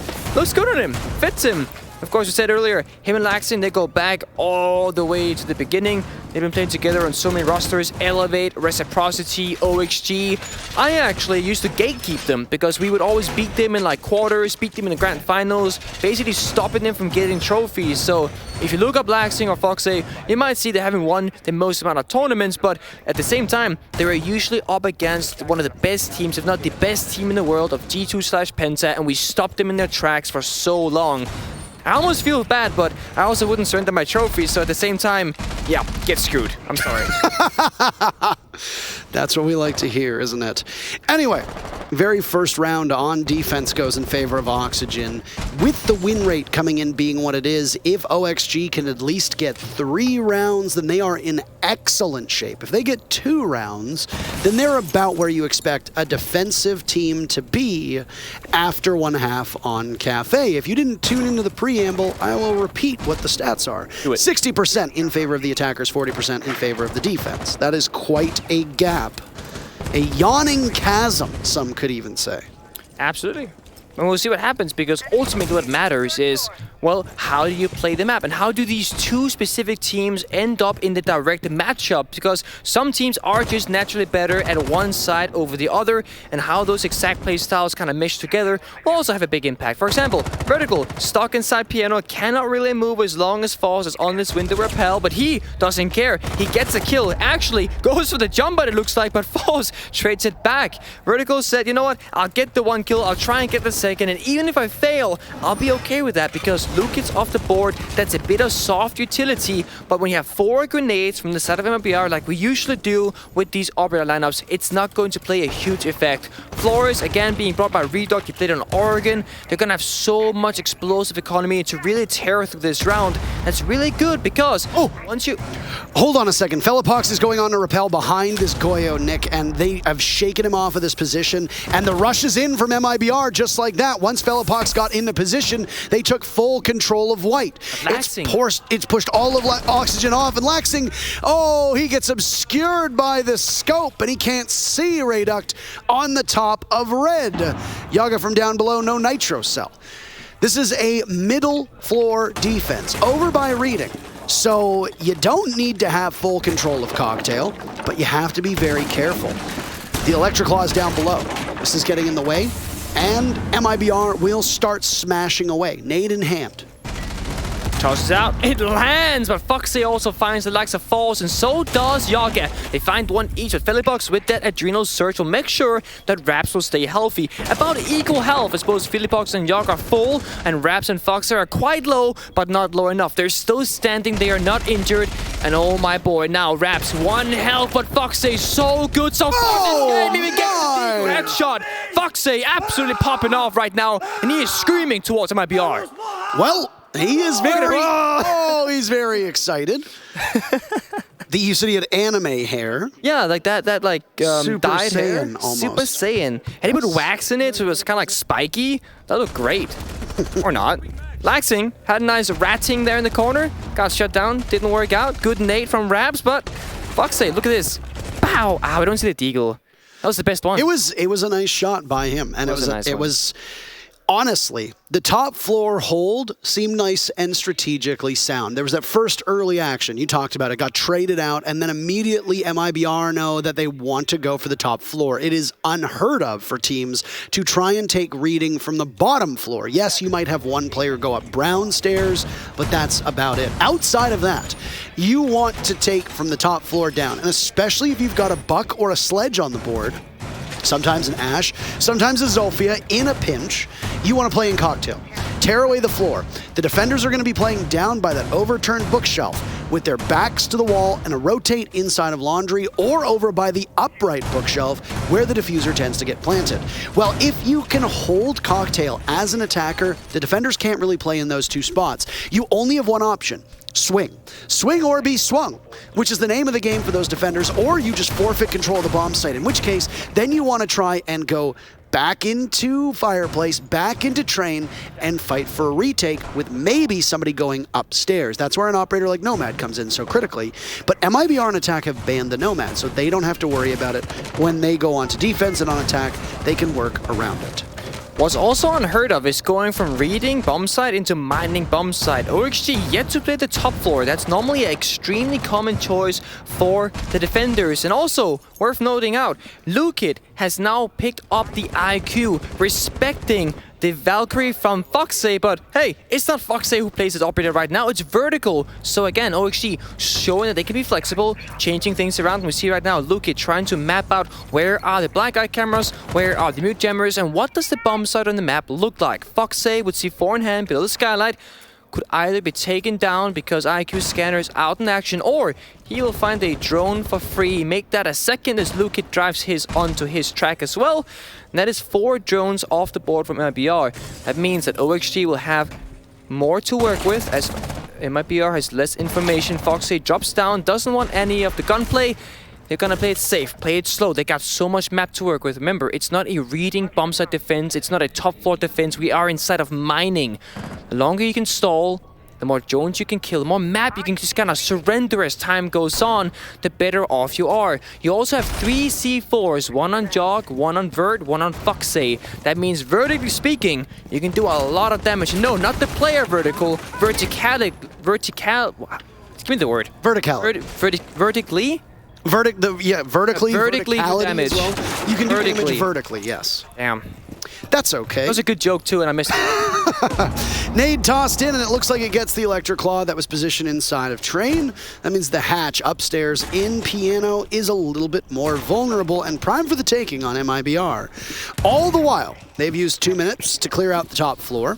As you said, odd that OXG did not include Cocktail on the top floor amidst their arsenal, but instead, their portfolio of bomb sites. Looking mighty robust as OXG getting the lead-off pick in 2 rounds, traded on the second, and also holding on successfully as a defender. The Nitro cells from OXG have been used so far, have not been to great success themselves. Both Foxy and Yaga have gone fishing. They've landed absolutely nothing. Vertical still has one at his disposal, too. Adrenal Surge comes in. That's usually the telltale sign that something's about to happen, and with 30 seconds left, there's a reasonable assumption that MIBR want to get the execute off. But they've had struggles in the past with these executes. They need to find their footing, and they need to find it fast. They've isolated inside of Fireplace. Down goes Luke at Foxy, still showing that he's quite proficient, and is making this match his own, up 5-0. 10 seconds left, and there's 9 players still alive. Make that 8. Rayduct is down. Down below, Vertical still has access to the Nitro cell. MIBR are defeating themselves, but all of a sudden, Raps finds 2 kills, falls on the diffuser. Nitro cell goes, it's in the wrong way. Damage to the foot, he can't get it done, as it's all MIBR all over the place. Foxy drops in a 1v2, diffuser within reach, but he has to hop over. Where are the players from MIBR? Sitting on it, he gets the call. Raps looking the wrong way. Raps, you have to run in, there it is. OXG had everything going for them, but then they missed some crucial altercations. And MIBR win the gunfights, clear out the bomb site, poor calls for the Valkyrie down below, and OXG is left waiting while MIBR waltzes in and takes the round. It seemed like the win condition for OXG was vertical down below, but I don't think the Valkyrie camera actually saw the dining bomb site. They were expecting the opposing team of MIBR to plant inside of mining, so when they pushed deep and took the entirety of site control, it was a blind C4 that missed. I'm gonna be honest, it wasn't even close. It really badly missed, but afterwards, he got a pretty good floor bang, so perhaps they did have information after all. We don't know for sure. Timeout gets called, and we'll now have time to talk about what to do next. MIBR, despite winning the round, chooses to go for a tactical timeout because they want more rounds. That's a very nice thing to think about, because who doesn't want more rounds? So, 2-1 scoreline, OXG in favor. It is MIBR on the attack. We see here all 3 rounds came down to kills, but on that very last round, of course, diffuser was planted. Otherwise, timeout would have hit 0, and OXG would have been 3 for nothing. Well, MIBR taking this time out to try and settle them down. They know that Kafe is a favorable map on their end, and this was the assumption that was said on Twitter as well. I don't want to reference Ali Mao again because he's not in the casting booth. Though, Carl, if you'd like to. Carl, if you want to come join us, come feel free to do that. While we're on the tactical pause, I'd like to give you a brief update as to what is occurring on our other stream, Deafen, for the remainder of the prep phase. We got 10 seconds left. Let me tell you right now exactly what's going on. It's overtime on map 2, Damwon Kia versus Na'Vi. That's crazy. There you go. And that's all we're going to discuss. If you want to see it yourself, twitch.tv/Rainbow6Bravo, so you can go over there and get a good look. Because that matchup doesn't matter for Damwon Kia at all. They are going to finish in first, no matter what happens. But for Na'Vi, that's a particularly crucial matchup, because MIBR have picked up a point. They're now tied with Na'Vi, as well as tied with Team 1, but tied with Na'Vi. And OXG, by picking up 1 point by winning map number 1, have guaranteed themselves at least a top 4 finish. We don't know where they're going to be at the end of the day. Really depends on the other match. So we'll keep an eye on that, as you should as well. Yep. If you're a Na'Vi fan, you want them to get at least 1 map on the board. And if you're not a Na'Vi fan, well, honestly, it's kind of fun having like 2 different teams or 3 different teams on 4 points, because there might be this whole like mini competition or mini tournament. So we'll see exactly what happens as we go through the day and once results they come in. For now, we honestly don't know for sure. All we know is OXG are safe to go through, but they're of course going to be in that lower part of the group because, well, actually, they might not. Depending on this match what happens, they might actually find themselves in that higher end seed, but we'll see exactly once the results come in. MIBR, they can still win it. They can still get 2 points instead of just the 1. Ultimately, it'll matter a lot. They'll want to get as many as possible because nobody wants to be the one going home. I don't know. I mean, you ever come to this event and think, you know what? I want to go back to my home place. I had a fun 5 days. I've eaten enough meatballs. I feel like Elevate. It's time to go home. If one team would be that way, Elevate would feel that. They're like, we're happy we got here. We got experience. We even got a win. We can go home now. But besides that. Well, I spoke to Onigiri during those player interviews, and one of the things that he said was, our expectations are to come, learn how to play against other teams, get heaps of international experience, maybe get some scrims in, which, by the way, shame on the teams that refuse to scrim Elevate. Onigiri in the same interview said that there were a lot of teams that just point blank refused to scrim them, so they had to play EU ranked. Now, I understand that EU ranked is competitive, but you really got to play against them. Anyway, Onigiri basically said our focus is to come in, gain as much experience, take it back to APAC and see what we can do with it and hopefully come back to another event. And I mean, the thing is that Elevate are not in a position where they're going home. As far as I'm aware, that group is not solved yet. So Elevate could still very much go forward. I have to pull up. I'm not keeping track of them. Oh, they have actually made it. Elevate have made it because BDS went home. Oh, yeah. See, that's still weird to me when I think about it. It seems absolutely unreal. Kino has to become unreal once again because he's inside of VIP and he has not much going for him. No support from his teammates. Nate has been tossed out. He's already low in health. Second one follows, but Kino, he's moved to the hallway. He'll try and see if he can get an angle onto this prone player of MIBR, but again, we're just standing still, waiting, listening, trying to see where is the opposing player. Nobody will know. Nobody's droning from MIBR. They only have 4 drones left. 1 is out of pocket. Philippox as well, holding the cross. They really think Kino is still inside of VIP. Maybe they think he's injured from that grenade, waiting for him to bleed out, but they don't want to take the risk. And it's honestly not a bad assessment to make because Kino is low, but not fully dead yet. This is, again, an issue that MIBR have. Their drone work and coordination has not been spectacular over this event. And look at that. Continuing onwards. But there's 9 people alive in the final 15 seconds of the previous round. Well, we've got 8 right now with 15 seconds to go. First 2 kills go to MIBR. Foxay still from above. They've not cleared him out. Nitro Cell goes. Almost a flawless round for MIBR. Philippox puzzlingly breaks into the bomb site. Foxay nowhere near where the diffuser's being planted. He has to drop, giving his position away, and there it is. Flawlessly done by MIBR. There was 17 seconds left, and everybody was still alive. Then there was 2 seconds left, and all of Oxygen was dead. The timeout seemingly paying off for MIBR. They've tied the game up 2 apiece. That is just such a weird round. It looks like it was going to go one way. It completely went the other. When they spend so much time trying to find Kino inside a VIP or in that wide hallway, I thought, this is silly. At least toss in a drone. Get in there super quickly. Time is literally slipping away and you need to approach the bomb site.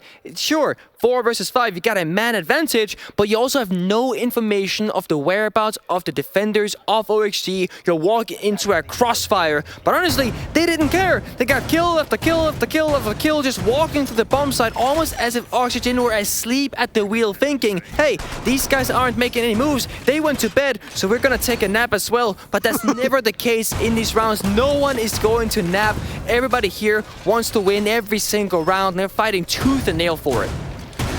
Well, that's a glow up from MIBR, and very big glow up. When you take a timeout like that, you hope that it immediately pays off, but there's also another point where it might enact a new strategy or might bring out a new strategy that you don't immediately start winning off of, but it takes you some time till you're in a position where you can then win off of it. What these 2 last rounds really showed me was that when things get real scrappy, MIBR do have a bit more structure and are extremely good in the cut and thrust of the round. Because they read into OXG in round 3, they did the same in round number 4, and it was significantly closer, obviously, in round 3. But MIBR are taking time, and they're at least understanding where Oxygen is, and then pouncing on it. Yeah, I mean, they had a good read on Kino, but it's just like, I really fear walking in through side. How are you going to make that work? How can you comfortably do it? It seems almost ridiculous to assume that OXG just, or MIBR, sorry, just like knew what to do, because when you don't have information, the only thing you can do is stick to your guns. But, I mean, it is a LATAM team, MIBR. They can really do some damage with the gun precision. Foxy back on the Valkyrie, just like it was in the previous round. They haven't really gotten as much value out of it as they would like to, but then you gotta remember, Lukid is bringing the IQ multiple rounds now. He wants to count, or the IQ, he wants to counter the Valkyrie. Make sure that Oxygen don't have too much information. Well, we'll see how fast MIBR can be to the punch here, because this was 2 rounds in a row where in the final 15 seconds they pulled something off, and it took them an awful long time. Now, there's a minute 45 left and the first kill has already happened. Fellapox is the one to do it. He's heating up. I think all 4 of his kills have come, all 5 of his kills, sorry, as he tosses in a grenade and kills up Yaga, has been over the last 3 minutes. And now another triple kill. Fellapox has ascended to a new level. Rayduct with the F2 in hand, guns down Laxing. Foxay, who was strong in the early moments of Kafe, now has more work to be done as he's 6-2 down below. Another flawless round on the table for MIBR, and it'll happen. Manifesting a flawless round. Round 4 is flawless, round 5 is flawless, and MIBR with their 3 rounds in a row now take the lead here on Kafe. Pretty much perfect play, 3 rounds in a row on mining. They flooded the bomb site, they evaded the Valkyrie, they got the bomb down, they won the round very close. Then you go to basement attack, flawless round and opening kill. You win it, it's easy. Sure, time was very low, but it was flawless nonetheless. Then you go to reading afterwards, another flawless round and opening kill. OXG, it's gonna feel like they're doing everything right, but everything is going oh so wrong, and they're refusing to go top floor because they've gone basement, reading, mining, basement, reading, not mining, kitchen. They're going back downstairs. It didn't look too good for them last time. They will have to change something up, especially the way that MIBR is playing right now. Reduct on the Twitch can clear utility. Lukid sticking his guts on the IQ each and every single round. They are respecting the information game from OXG, and I like it, because the one way you can lose is that verticality with the black eye cameras being alive. So if you can find them with the IQ scanner, then use the Twitch drone. You can clear them out quite easily and quite quickly. Absolutely. Fateful round now for OXG. Again, we want to remind you that Kafe does skew towards the attackers at the present moment. The Six Invitational, it has been and become the most attacker-friendly map with a 60% win rate each round for the attackers. MIBR have done at least half of that. They're at 3 rounds. They have 1 more round, and now they win the half, which is where you want to be. MIBR also gambled by taking their time out at the conclusion of round number 3, and they netted 2 flawless rounds after that. So, perfectly timed on their end. They call a timeout, you get 2 flawless rounds back to back. I'd say that's pretty worthwhile and really well timed. It really is ridiculous. It's absolutely ridiculous. It is. It's this. Maybe they're shaping up for more. Fellapox has gotten all 7 kills in the last 3 rounds, and what a start it is. Usually, Foxay is the last one alive for his team, but that's not the case anymore. He picked up 5 kills in the first 2 rounds. Now Vertical is down as well. MIBR are beating the ever-living stuffing out of Oxygen, and there's still 2 minutes and 15 seconds to go. Maybe Alan was right. You know, maybe he actually knows what he's talking about as a current Pro League player, because MIBR is looking mighty scary on these attacking rounds. They are having so much impact in the early round. The only area they've been like slightly weak is in the very late game, where they slow down, they take their time, but it's worked so far. They haven't lost a round due to time management. It's just been close. Well, they're finding those black eye cams and shooting them. The sound difference, by the way, with a black eye cam getting shot is different from a regular cam, for those that don't know, and that's why Lukid is running on this IQ. He's able to give intel to the rest of his team. Found an Electroclaw, found the Valkyrie camera as well. The rest of OXG will brace for impact with 90 seconds left in the round, and at the moment, a perfectly healthy MIBR team with plenty of utility. They've still got smokes on the board. They've still got nades. They still have flashbangs as well. And some good weaponry, but Laxing swings. A flawless round for 3 rounds in a row. No thank you, they say. Still, an advantage in favor of MIBR despite Laxing's position. Yep. Only thing OXG really got here is Bakery, and they're holding on to it, sticking their ground, staying inside of it. Laxing, you have to come out really on top here because you need a win somewhere on the map. You got Yogg inside of Code, and the last player from OXG is Kino. He's on that VIP side. Every single member is isolated. No one is helping one another, but maybe they don't need to. Kino find Philippox, phenomenal player off the board of MIBR. Now tied back 3 versus 3 as Laxing is getting close to his teammates once again. Inside a small bakery with Yogg not too far off, they've mostly vacated the bomb site. MIBR has control. It'll be a post plant with Yogg creeping in, but he's giving himself away. You see some of that soft wall go up, and the IQ barrels in, gunned down by Yogg at his hands. It's a merciless position from OXG, who suddenly are hitting all their shots. Rayduct is the only player from MIBR still up. He's got an F2 in hand, and now he's overhealed, but slowly but surely the rest of it will tick away. OXG stick the landing on the final round. They deny MIBR a winning first half. 3-3 is the scoreline, and we will now swap sides. Tied up. That's as close as it can get. Oh, and this basically means that MIBR, well, you gotta do the same thing, if not better. If you do another tie 3-3, we're going OT. Whoever can come out on top will take it in regulation. We'll see if OXG can bring out that same kind of power, the same aggression and confidence that MIBR showed, because that's exactly what they'll need. OXG has to overcome an obstacle, a LATAM team with Valkyrie open, and they're not showing the IQ in this first round. They'll be laxing. Six picking from Twitch, back onto Twitch because he changed his mind. Raps will stick to Valkyrie, not just going back to Melusi just yet. He will go all the way through, make sure that they have those black eye cameras at their disposal.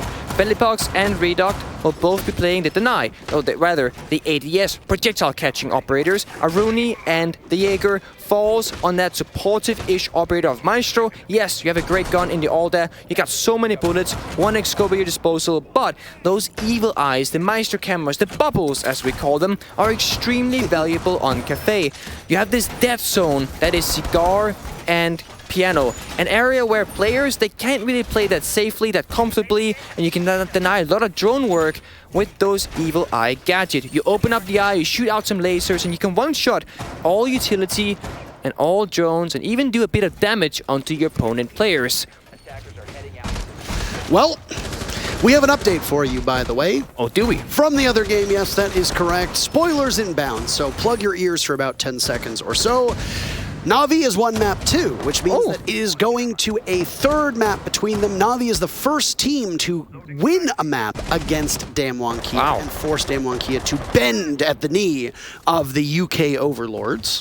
That's impressive. It is. It absolutely is. So, with that said, we're waiting to hear back from League Ops as to what that means in regards to Team 1 and MIBR, but things are not looking good for Team 1 at the moment. It really does depend on what the League Ops gets back to us with, because there isn't going to be a three-way tie anymore. MIBR picking up the last map means that they get a point. They're now up to 4. They're tied with Team 1, so we'll see. We'll wait, and we'll give you intel, or we'll give you information when we get that intel ourselves. That just adds even more pressure on this match of OXG and MIBR, because if MIBR wins, they get another point on the board. And OXG, they will sit on 5 comfortably, but you know, MIBR, they don't want to be going home. They want Team 1 to be that team to be doing that instead. And in the matchup of Team 1 and MIBR, it was MIBR winning 2-0. They beat them 7-5 on Villa, 7-5 on Kafe, the map we're watching right now. That means MIBR, they have experience on this map against another LATAM team. And LATAM, they play a really good Kafe. NA, sure, it's been an historic map, but right now Raps is showing why that is not the case. Yogg off the board, that's the sledge gone, 2 grenades, the hammers in the ground. Oh, and we're holding on. OXG again surrendering that very first pick. MIBR have been clobbering them in regards to these opening bits. Oxygen only has 2 uncontested first picks. That's not great for the fact that we are now 7 rounds deep. And with a minute to go, OXG losing that sledge, losing that set of nades, means that there's only a single nade left in Vertical's pocket, at least from what we can see. And he's on drone work, helping the rest of the team on in. First look at Cocktail as a defense, because OXG did not go there at all. They just went to kitchen reading and mining. An equalizer now from Kino. If he wakes up, OXG's chances go up immensely. He's an even 4-4, and he'll need some more. After all the work that he put on Bank, it must have been a heartbreaking loss. Selma's going off, and some of the defense for MIBR will continuously get chipped away at, leaving the final 30 seconds up to a fantastic showdown in the middle of the bomb site.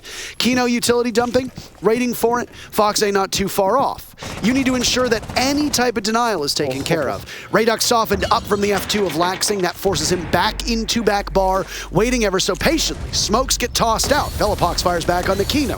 Laxing bursts in. Vertical knows exactly where he is, but it's a big two-piece from Falls, and that two-piece becomes a three-piece. MIBR on their first defense. They're successful, and they take the lead. First top 4 defense, first top 4 victory as well. MIBR, they are now in the lead, and that calls us perhaps for a timeout. We'll see. Yep, I believe we do. Yep, OXG confirmed timeout. We will be talking about what we can do to stay in this, and I think this is the perfect opportunity and time for this to happen. You've just lost the lead as OXG. You've had it most of this game. Yeah, it was 2-0, then 3-2, then OXG they clawed back to 3-3. Now they've lost it.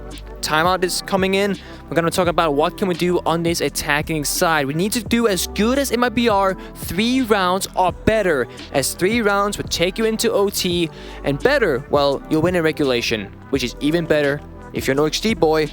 Because all the time, we all know it gets stressful. It gets really intense. And oftentimes, we even see like a sway in defender and attacker favoritism, where if you want a ton of defending rounds in regulation, all of a sudden attack becomes the preference in OT, which honestly doesn't make any sense, but statistically, that just seems to be the case somehow. Well, we also have an update for you while this timeout is going on. And again, spoilers if you've been paying attention to the other groups. It's official, getting word from League Ops just a couple seconds ago that the math now is finalized. Team 1 is the 3rd team to be eliminated from the Six Invitational. Very surprising to see Team 1 go home. The LATAM team that went on the miracle run through the groups and then upwards and won the Mexico Major.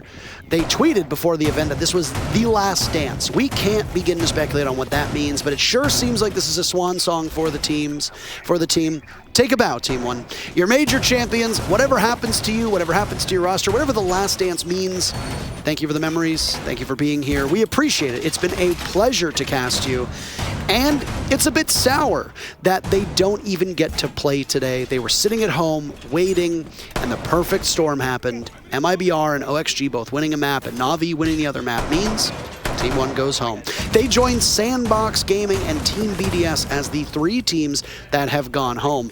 The other group that is shaping up to be quite spicy, Nick, that you and I will be casting later, that is still very much up in the air, is Group B. Space Station and Team Liquid have locked in their spots in the top 4, but FaZe Clan, Rogue, or Cyclops, one of those teams will be going home, and yes, all 3 of them are very vulnerable. That's crazy. We could be losing the Sweden Major in FaZe, Mexico Major in Team 1, as well as BDS, a fan favorite to win the entire tournament invitationals, all in groups, and Sandbox. Isn't that ridiculous of a timeline? Like, my predictions are in the gutter. Everyone's predictions are in the gutter. We'll see what happens. MIBR, of course, I don't believe that they know exactly what happened, because they shouldn't have, because they don't have access to cell phones and internet and stuff. You're on LAN, you have admins behind you, so we're still fighting for our lives. And Kino shows up with the 150 on Reduct. Reduct is fighting for his life as well. Gone from action, gone from play. Kafe shaping up to be as competitive as we saw from Oregon. Nick, with these teams trading back and forth. It's a kitchen defense. This is the first floor.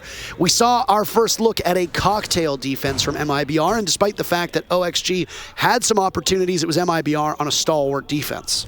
Yeah, we saw MIBR, they were slowing down, but they managed to find the round. OXG now, with this opening pick and half the round to go, are looking really good on time. We'll have to start working that verticality, swing the hammer, do the floor some damage.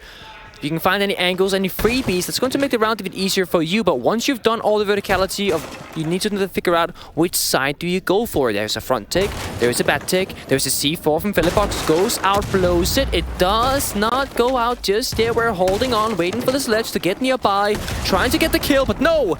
It was indeed Yaga who went right instead of left, juked out the C4 and stayed on his toes. Well done for him, and that means that Oxygen can keep doing damage, but they still need to find a way into the bomb site. They have not worked the first floor at all yet. They're still all on second floor, and time is kind of slowly starting to slip away, especially considering that Echo's on the board. I mean, MIBR knows a thing or two about late round executes, and they make it work, so they're prepared. I would have to imagine for OXG doing the same thing to them. 45 seconds left, 9 players still up in this lobby. That second floor control for Oxygen working out well. The hatch inside a freezer opened up. If it's a freezer drop like we see from so many teams, then they're going to have to fight back on the side of MIBR. But it could be quite tough. You have to clear out that spot. Nice shot from Kino. He's literally just dropping in and killing everybody in his path. He knows that there's somebody else playing by prep. Toxic canisters tossed out. Raps will vault on over. Kino, Foxe, and Yaga all taking damage in the process. Kino dropped. Foxe low. Laxing finished off. MIBR is cleaning up on this bomb site. With Foxe vulnerable for a moment or two. That leaves more on the shoulders of OXG, but they're not doing a good enough job. Foxe pops up. Raps is there. Shotgun blast. He takes out Falls. But Yaga now in a 1v2, and he's miles away from the diffuser. Yog Dog, you gotta run towards it, but he sees him. Look at this lineup. Philippox on 1 HP. He's on top of the diffuser as well. Yaga saving the round at the moment. A bit of a repause for him. Philippox is not viewable. You need to fight his foot, and you do it just in time. What an incredible performance by Yaga. And he saves it for his team. Again, back and forth they go. Tied up yet again. And that is why you do the vertical, it's why you do the setup, it's why this stage 2 of a round, the setup before the execute is so important. When you plant on this bunker area like you just saw, if you haven't made the correct vertical holes, you cannot do this post plant from Yogg. That just speaks to the setup, the execution, the thought process that people and teams use a minute ahead of time, and it all plays out beautifully in perfection. You would be thinking when you saw Yogg on that balcony, as I did, oh boy, he's blundered it. He's in the wrong position, in the wrong location. He was in bakery earlier, miles away from the diffuser, but little do you know, the right holes were made, it supported the planned position, and Yogg, he made MIBR look like fools for a moment there. Got 2 easy pickups and got the round for his team. Tied up back once again, 4-4 as we're moving to a reading bomb site defense. Well, what a strategical play there by Oxygen, and it certainly seemed like Yaga was miles away, but he had information that we didn't. There was a kill hole from above, expertly placed. So this just goes to show you the things that we don't get to see. The spectating in Rainbow Six is so hard because there can be a tiny kill hole that was set up a minute and 30 seconds before that you simply don't see, that is crucial for either a defender, if a defender posts up in that position, or for an attacker to be in that same spot in the post plant. Yaga knew something we didn't know. Yep. It sure seemed like he got really lucky. It is or he got really lucky, but I believe the sledge was up there dealing damage, and that was premeditated. It looks like it. I will say, benefit of the doubt, I do think that was intentional. It looked like it, because why else would you go to the balcony, right?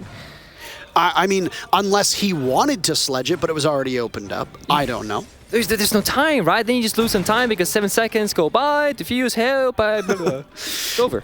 Another opportunity for MIBR to go to kitchen, but they say no thank you. Every bomb site except for Cocktail on the top floor is open, so instead they're going to go to the reading bomb site down below. Yep. Mining has not shown up just yet for the Brazilian squad, but it can at some point.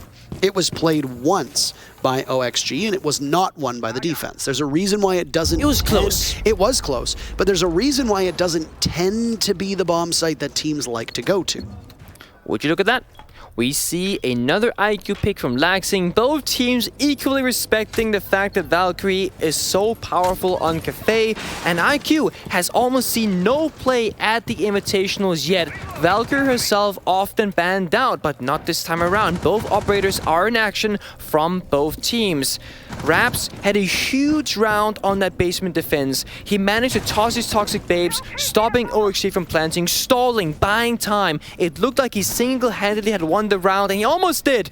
But close is not close enough. Yawk now inside of Train will open up the soft wall. That could be the plan set up for OXG later in the round, so keep that in mind.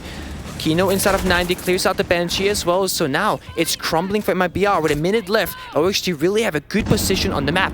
And Kino knows where at least one of them is. Foxy's getting the diffuser down, by the way, a minute to go. He falls off as the gas gets baited out. OXG with that Adrenal Surge going as well. Give Foxy a little bit extra HP, but you don't want to huff in those gas fumes. So instead, Foxy will need to go somewhere else. He had the opening. A shotgun with Raps, but he gets swung on by Kino. Kino has heated up and is just killing everything that's walking in front of him.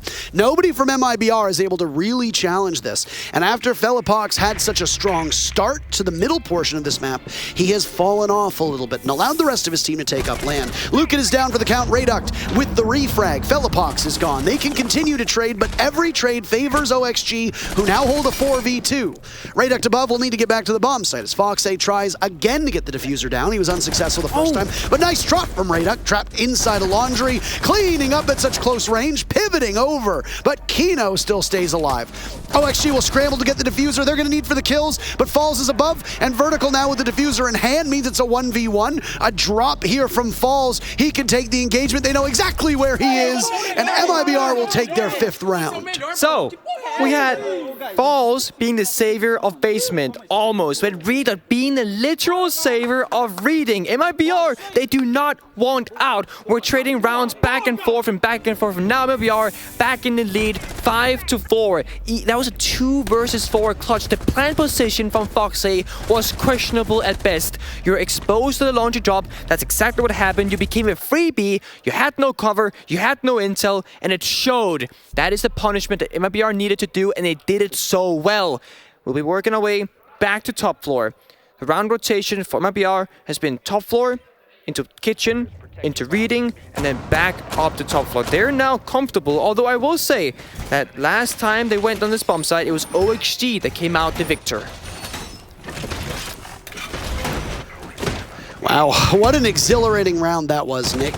The team's just back and forth, and Oregon was in many ways exciting, but it was defined more by how dominant each team was on their half. The first half, OXG was better. The second half, it really closed in on itself and tightened up. OXG still ended up coming out ahead. Bank was very one-sided. Other than the 3 rounds in a row that OXG took, MIBR looked formidable, and they just abused OXG all over the map. But here on Kafe, we have as close as is humanly possible to a matchup, and I am just strapped in for this thrill ride. Absolutely. We'll see how OXG ends up playing it out. They've had very, very clear plans so far on all 3 maps. Started in Oregon, then we went to Bank, now we're on Kafe. It seems like OXG are much less, I would say, wild than I expected of them. I feel like in the NAL, they're usually this crazy team that runs around and they do different stuff every single time, but they've been extremely structured and very clearly playing for the plant. That's always their objective. They're rarely playing for kills intentionally. It has mixed results so far throughout this tournament. They've had 3 games before this one. They played Team 1, where they suffered a 1-2 loss. They played Kia, who, well, they got stumped. It was a 0-2 loss. Then they played Na'Vi in the very beginning of the first day, and Na'Vi, they fell extremely hard. OXG, they won 7-2 Bank, 7-1 Coast, and this time around, it's not that easy. You're down 1 round, but it's not too much. Rayduct down on 1 health as well to follow up. OXG have a good beginning, but they need a good end. MIBR, they are so good in the last 30 seconds. Are we punching? I think that's just like, that's like anger management is all it is. You're just getting your frustration out. Felipox punching away at that delivery door, and OXG just sitting there being like, is this guy for real? Are you really just going to do this? All right, I guess. I'll let you do that. Laxing was watching it and studying and being like, I don't know what this guy is doing. But if there was a run out on the rappel, then, hey, MIBR was in perfect position to do that. Yaga's very close to this player inside a bathroom, and it's Lukin. Had they droned him out, I'm not entirely certain. As critical as we can be of MIBR, it's OXG who sometimes have some stutters, but Kino finds 2 kills very quickly as he turns the tide. What is happening in this round? Felipox almost runs up on Lexing, and then he almost misses him. What the hell are we witnessing? If I'm Twitch chat right now, I'm spamming question marks over and over and over again. Kino finished off. This has been one of the most puzzling rounds we have witnessed, and there are so many questions that I have. As everything settles down, though, OXG finds themselves with 3 players still upright. Falls is the last player from MIBR. It looked like MIBR would be able to stretch out and take match point, but that's not the case. They'll hunt him down as he's in back barb. The ult is a great weapon for taking multiple engagements, and he's got intel, softening them up in the process, slowly running out of ammo. 4 bullets, that's it, and he knows exactly where they are! No way, are you kidding me? What a clutch, one of the best that we've seen at this event, and it's MIBR on series point. The last 20 seconds for MIBR is plot armor thick. They cannot lose the round no matter how much the odds are against them. Absolutely ridiculous. 3 rounds in a row. OXG, oh boy, it must be frustrating. What do you even say at this point? OXG took their time out in round number 4. There's nothing they can do to try to calm their nerves. They knew exactly where the Maestro was, but they staggered in. The first player swings the doorway while the other 2 are in the middle of Cocktail. That's the bomb site, by the way. Foxe had the diffuser down. Why are you swinging? Go for the plant while they cover. If you know he's back there, there's only 2 doorways out. And yes, he can potentially rotate over by Lumber. Yes, he can potentially rotate out through bathroom. But for God's sakes, you have the diffuser. Plant the diffuser. All of these teams tweeting about how they're beating ourselves. Yeah, you're goddamn right, you just beat yourself, OXG. Unbelievable, and MIBR pull off a great clutch based off of errors that are committed by OXG. And now MIBR sit on match point. The mission was simple. The execution was rough. Really, really rough. When you play a 1v3, there are a ton of ways to go around it. I don't think sending one person, one by one, in that best of 3 against your opponent that has the all that. Any other weapon on defense, you can likely argue that Reduct or Falls rather would have lost the round. But the Alda, it has so many bullets. You can fight off 3 enemies at the same time if you need to. When you make it a 1 versus 1, it's just far too easy. OXG, gotta now go all the way to OT. You gotta show you deserve this victory because it did not come free. It's been very hard for you so far. If there's ever was a time to show up, it is now. Kino, you've been so formidable, so good, finding opening kill after opening kill, granting space to your team, especially on the previous map of Bank. But it might not be enough, you might need more. OXG, somebody has to be the hero. MIBR, they've had almost every single player have the most. Lukid on Bank, multiple rounds. Reduct right now, multiple rounds. Felipox, first map, top gunner. Raps, Falls, you name it, they're all doing the work. Oh boy, what a heartbreaking round for OXG fans that is. And like we said, just a calamity of errors from these teams. We're going to go back and we're going to watch that last round an awful lot here. The good news is that these teams are just playing for seeding at this point. One team could potentially go to the upper bracket, one to the lower bracket. OXG are letting this match slip through their fingers. But they might not know this. We got this information mid-cast. They might still be under the impression, most likely, that this is do or die. And Felipox, MIBR, they take down Kino, the most important key player from OXG. This is not boding well. They want this victory. And that really does set the stage, Nick, doesn't it? With just past a minute to go. MIBR looking for the knockout punch here on Oxygen. One Brazilian team already going home from this group. MIBR want to ensure that there's more representation for them, that they make it to this upper bracket, and they are looking great to do so. OXG wanting to attack this kitchen bomb site. They're almost in, by the way. Foxe can go for a plant, but there is just a ton of Molotovs shot out from the Shumika launcher of Falls. And there's lots of denial There's still 10 remaining. Plenty of time to blanket wherever that default plant is going to go. He's playing over by Whiskey. One player we know from Oxygen is over by Delivery as well. It's a very calm match at the moment, despite the fact that Kino is down. OXG are freezing up inside of this freezer portion of the map. Foxay edging out of the doorway. Diffuser going down. Finally, now the coverage is in, but swatted away by Rayduct. MIBR starting the comeback with the Diffuser down. They know exactly where it is. Fellapox, 1 kill of his own. They'll collapse onto Foxay, and Laxing in a 1v5 for the win. MIBR on the Diffuser, and Laxing is gunned down. That'll do it, ladies and gentlemen. MIBR is triumphant. An impressive 3 rounds in a row to close out this match. And they'll take map number 3, as well as map number 2. 2 back-to-back, I will say. Demo in the talent room always speaks very highly of Falls. And I was thinking, sure, he's good, but how good is he? But Falls literally put MIBR in his backpack. Multiple rounds on Kafe. The Alda 1v3 clutch, absolutely unreal. Even though OXG, of course, were the team to make it possible in the first place. They did not go for the plant. They went for kills, but they did not do it together. MIBR, they conquer out on top as they take Kafe and they take the bank. They only lost on OXG's map pick of Oregon. What an utterly phenomenal end to that map. Yeah, it wasn't clean. Yeah, it wasn't peak Siege, let's call it that. Perfect Siege is often unattainable for a lot of these teams, and for OXG, it slips through their fingers. The story for North America, before we came into this match, before a single round was played, every NA team, with the exception of one, has talked openly about how they start strong and then they fade, or they can't close out a series. Well, Oxygen put up a good effort, but they are exactly in the same spot as all those other teams. Now, the thing is that because of what's happening in the other match, which is going on right now, and if you want to go over to it, I'd recommend you go watch Damwon Kia versus Na'Vi.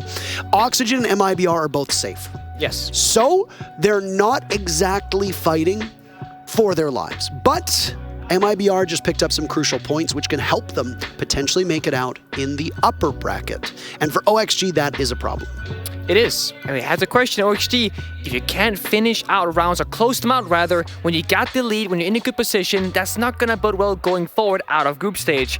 Once you're on a group stage, that means the weakest teams are eliminated. Every single opponent will only get stronger from there, and, well, if you can't win maps, you cannot win games. It's not good. Once you get that close to the end, you gotta close it out. Always be closing. Don't forget your ABCs, folks. It's critical. But that's it for our second matchup. As I said, over on twitch.tv/Rainbow6Bravo, Damwon Kia and Na'Vi are still fighting one another. So if you want to watch more Rainbow Six, go over there. In the meantime, we're gonna have to throw to a break. We've still got 2 more best of 3s here on this stream. Sit tight or go over there and watch it. I don't care what you do, but have a lot of fun while you do it. We'll see you in a few minutes. Good advice.